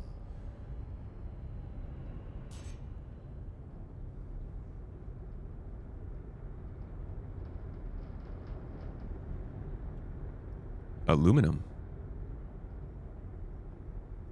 I think, yeah, we're going to be able to craft high quality gadgets, consumables, all kinds of stuff. And that's really, I think, what the most impressive and cool part of this update is that for the first time, really, you have been able to use industrial gameplay to get ahead in combat, or use industrial gameplay to get ahead in more industrial. Find good materials, craft good items, use those good items to find better materials. And if they keep building into that, it gets interesting quickly. 594 Conundrum. Aluminum 614, aluminum 318.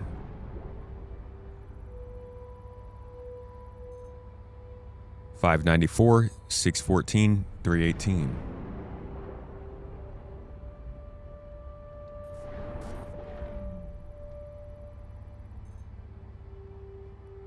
$389, 614, 318. And how about this rock? $584, 783 aluminum, but also 318.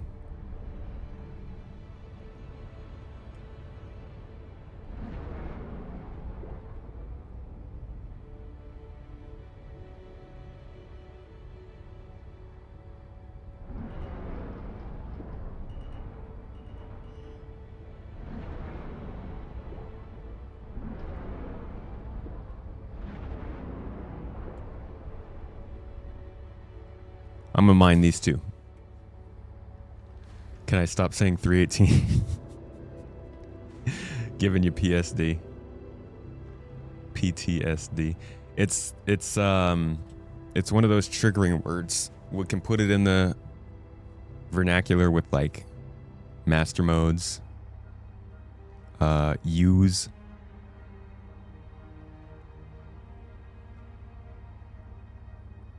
Quantum, probably. You can get me with quantum. Oops. Dang it. No pictures of the Odin yet, no.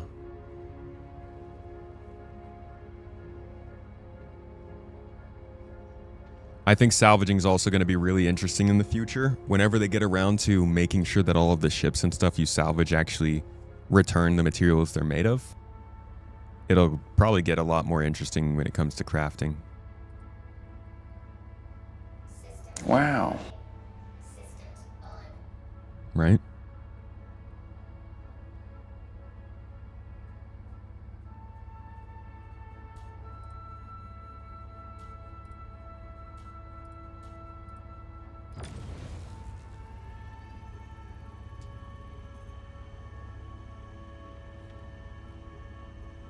You know, we have no way of knowing, but do you think there will be a chance the Arastra crew... Oh, it changed to the requirements? It's currently 2 to 5.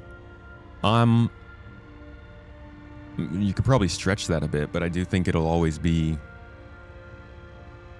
You'll always want to have probably like... Even 2 seems like a low number. I would guess like 3 people at least on the Arastra.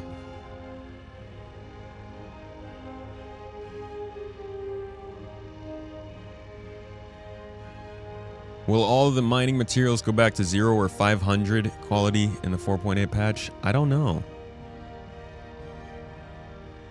It sounds like the expectation is that everything that is crafted is going to go back to its base stats when 4.8 drops. Which is a bummer. That's going to be a huge bummer. And if it's the case, I don't think anybody's going to be able to trust that crafting is truly long-term progression yet. Here we can craft food in the future. What's the point of the kitchen and the ships? Shouldn't food be made in the kitchen and not a fabricator? I'm thinking that if the little microwave looking thing in all the kitchens is going to be a food fabricator.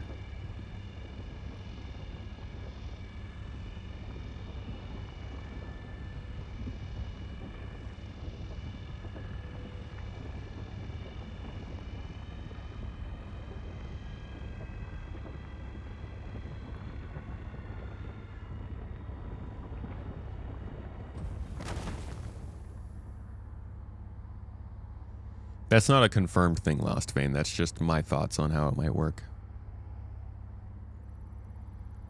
Kitchen should definitely be used for food crafting.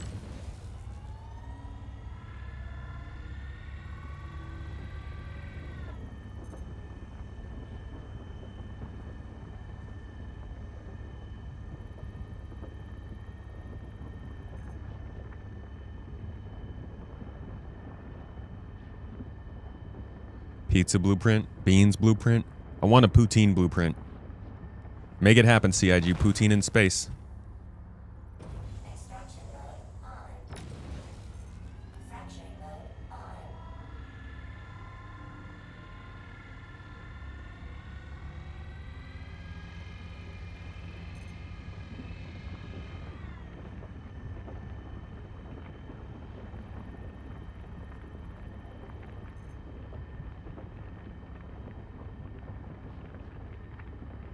Tentacle soup, huh? I'm wondering who's going to be the first rancher in Star Citizen. Who will be the first one to make a fence at their base, drop a bunch of space cows into that fence, and then just start harvesting their eggs? Like keeping them trapped there, feed them every once in a while. Imagine you can research and refine your practice so much that you're just making you're out there sending out the best burgers in the whole UEE. I'd shove a couple burgers into my pocket while raiding a pirate base. Absolutely. Hell yeah. Just got to worry about all the cheese getting all over the inside of your armor.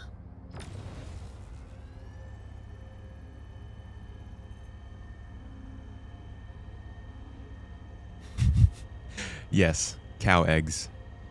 It's a weird sentence.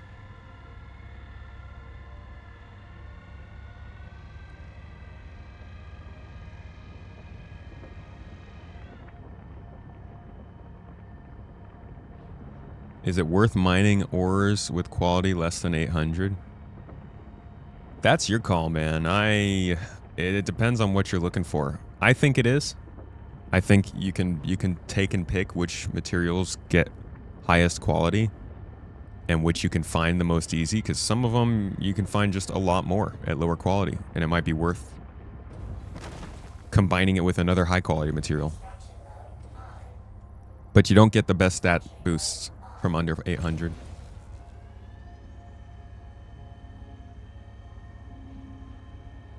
At least we would get our milk. Milk always finding a way into the conversation.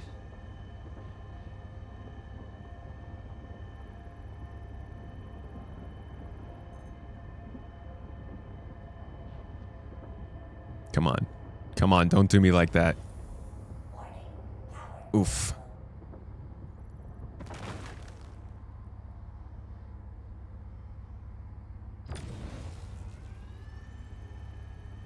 There's a cow in the game called Scrap Mechanic that has udders on its head. What? Oh, in a game called Scrap Mechanic.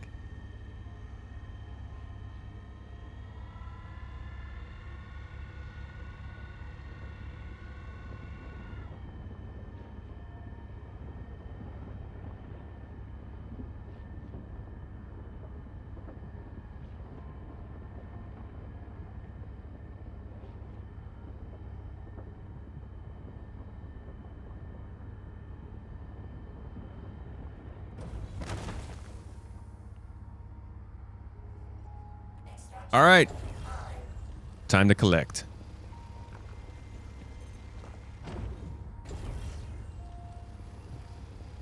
Oh, that's all inert. Interested in seeing what the balance of aluminum we get out of this is.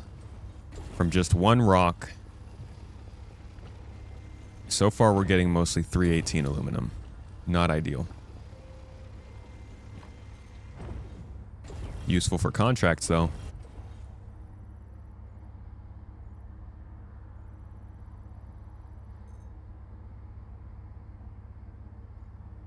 A lot of inert material. We got some good brakes.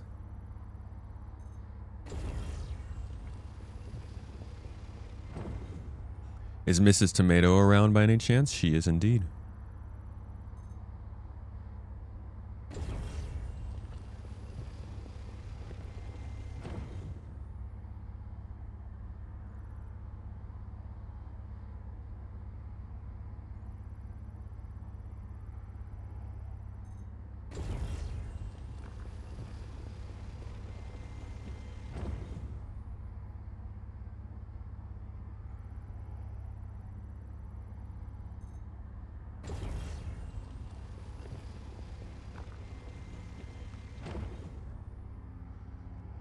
Starlight looks pretty cool. I'm just going to go ahead and say it, though. I don't think CIG is going to put out ships that don't look good anymore. I think they've just kind of passed the threshold of being able to make ships, and they don't miss. Sometimes features and, like, the logic of the ship builds miss, but in terms of looks, whether it's supposed to be like a sleek, nice, sexy fighter or like a grungy, falling apart cargo hauler, they're pretty much nailing it just about every time now.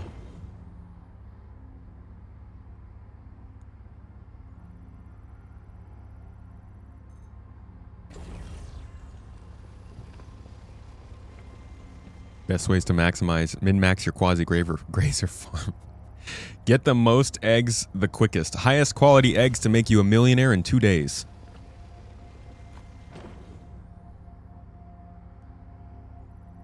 How many licks does it take to get to the Tootsie Roll center of a quasi-grazer egg?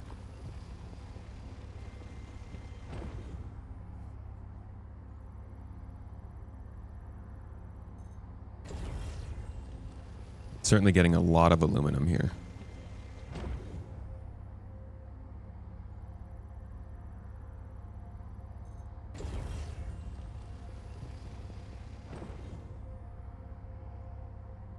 Say what you will about how they've changed around the mining. From a single asteroid, I got 13 SCU of aluminum at a lower grade, but also 1 SCU of aluminum at a higher grade. And I do think that the more we discover this stuff, we mine, we accept the numbers that are there, the less people are going to be unhappy about seeing some 600 to 700 quality, and we'll find reasons to take them in. I think as of right now, we're so early in this phase of mining and material quality and all this stuff that it's hard to quantify what is acceptable at what amount. But I do think that getting 13.5 SCU of low quality aluminum is something that they need to make sure is still valuable to people, because it's possible now, even in a complex system.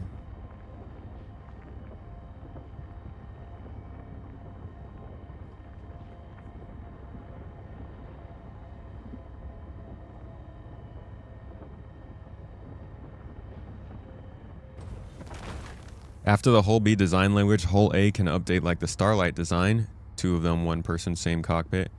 And if you cut the Starlight tank, vertical 2 pieces, some silent Hull A. I think they're going to keep the Hull. I think they might, well, I don't know what they're going to do. I wouldn't mind them keeping them distinct though. You're picking up anything that's 700 plus? That seems reasonable. I think that's probably where I'm going to settle into. Even if you're not getting that stuff for yourself, people are looking for these materials.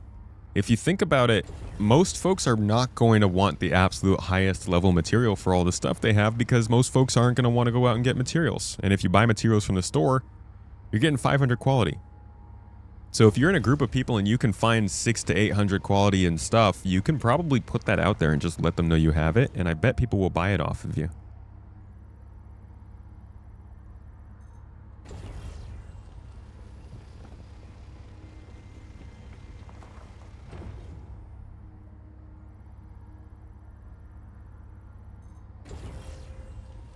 Dang, this whole thing was useful. All right, so we finished up there with 2 rocks, 20 SCU of 318 quality, 1.5 SCU of 614 quality, and 504 quality corundum at 2.5 SCU. I'm way more interested in this style of gameplay in this game now. I think this is a huge step up from before 4.7. And I'm going to do a lot more of this over the next few days as I prepare for my own video. Covering 4.8. There's so many things in this update that I'm trying to do a video that's less a list of everything in the update and more just kind of like a narrative of how the game is changing because of the update. We'll see how it goes.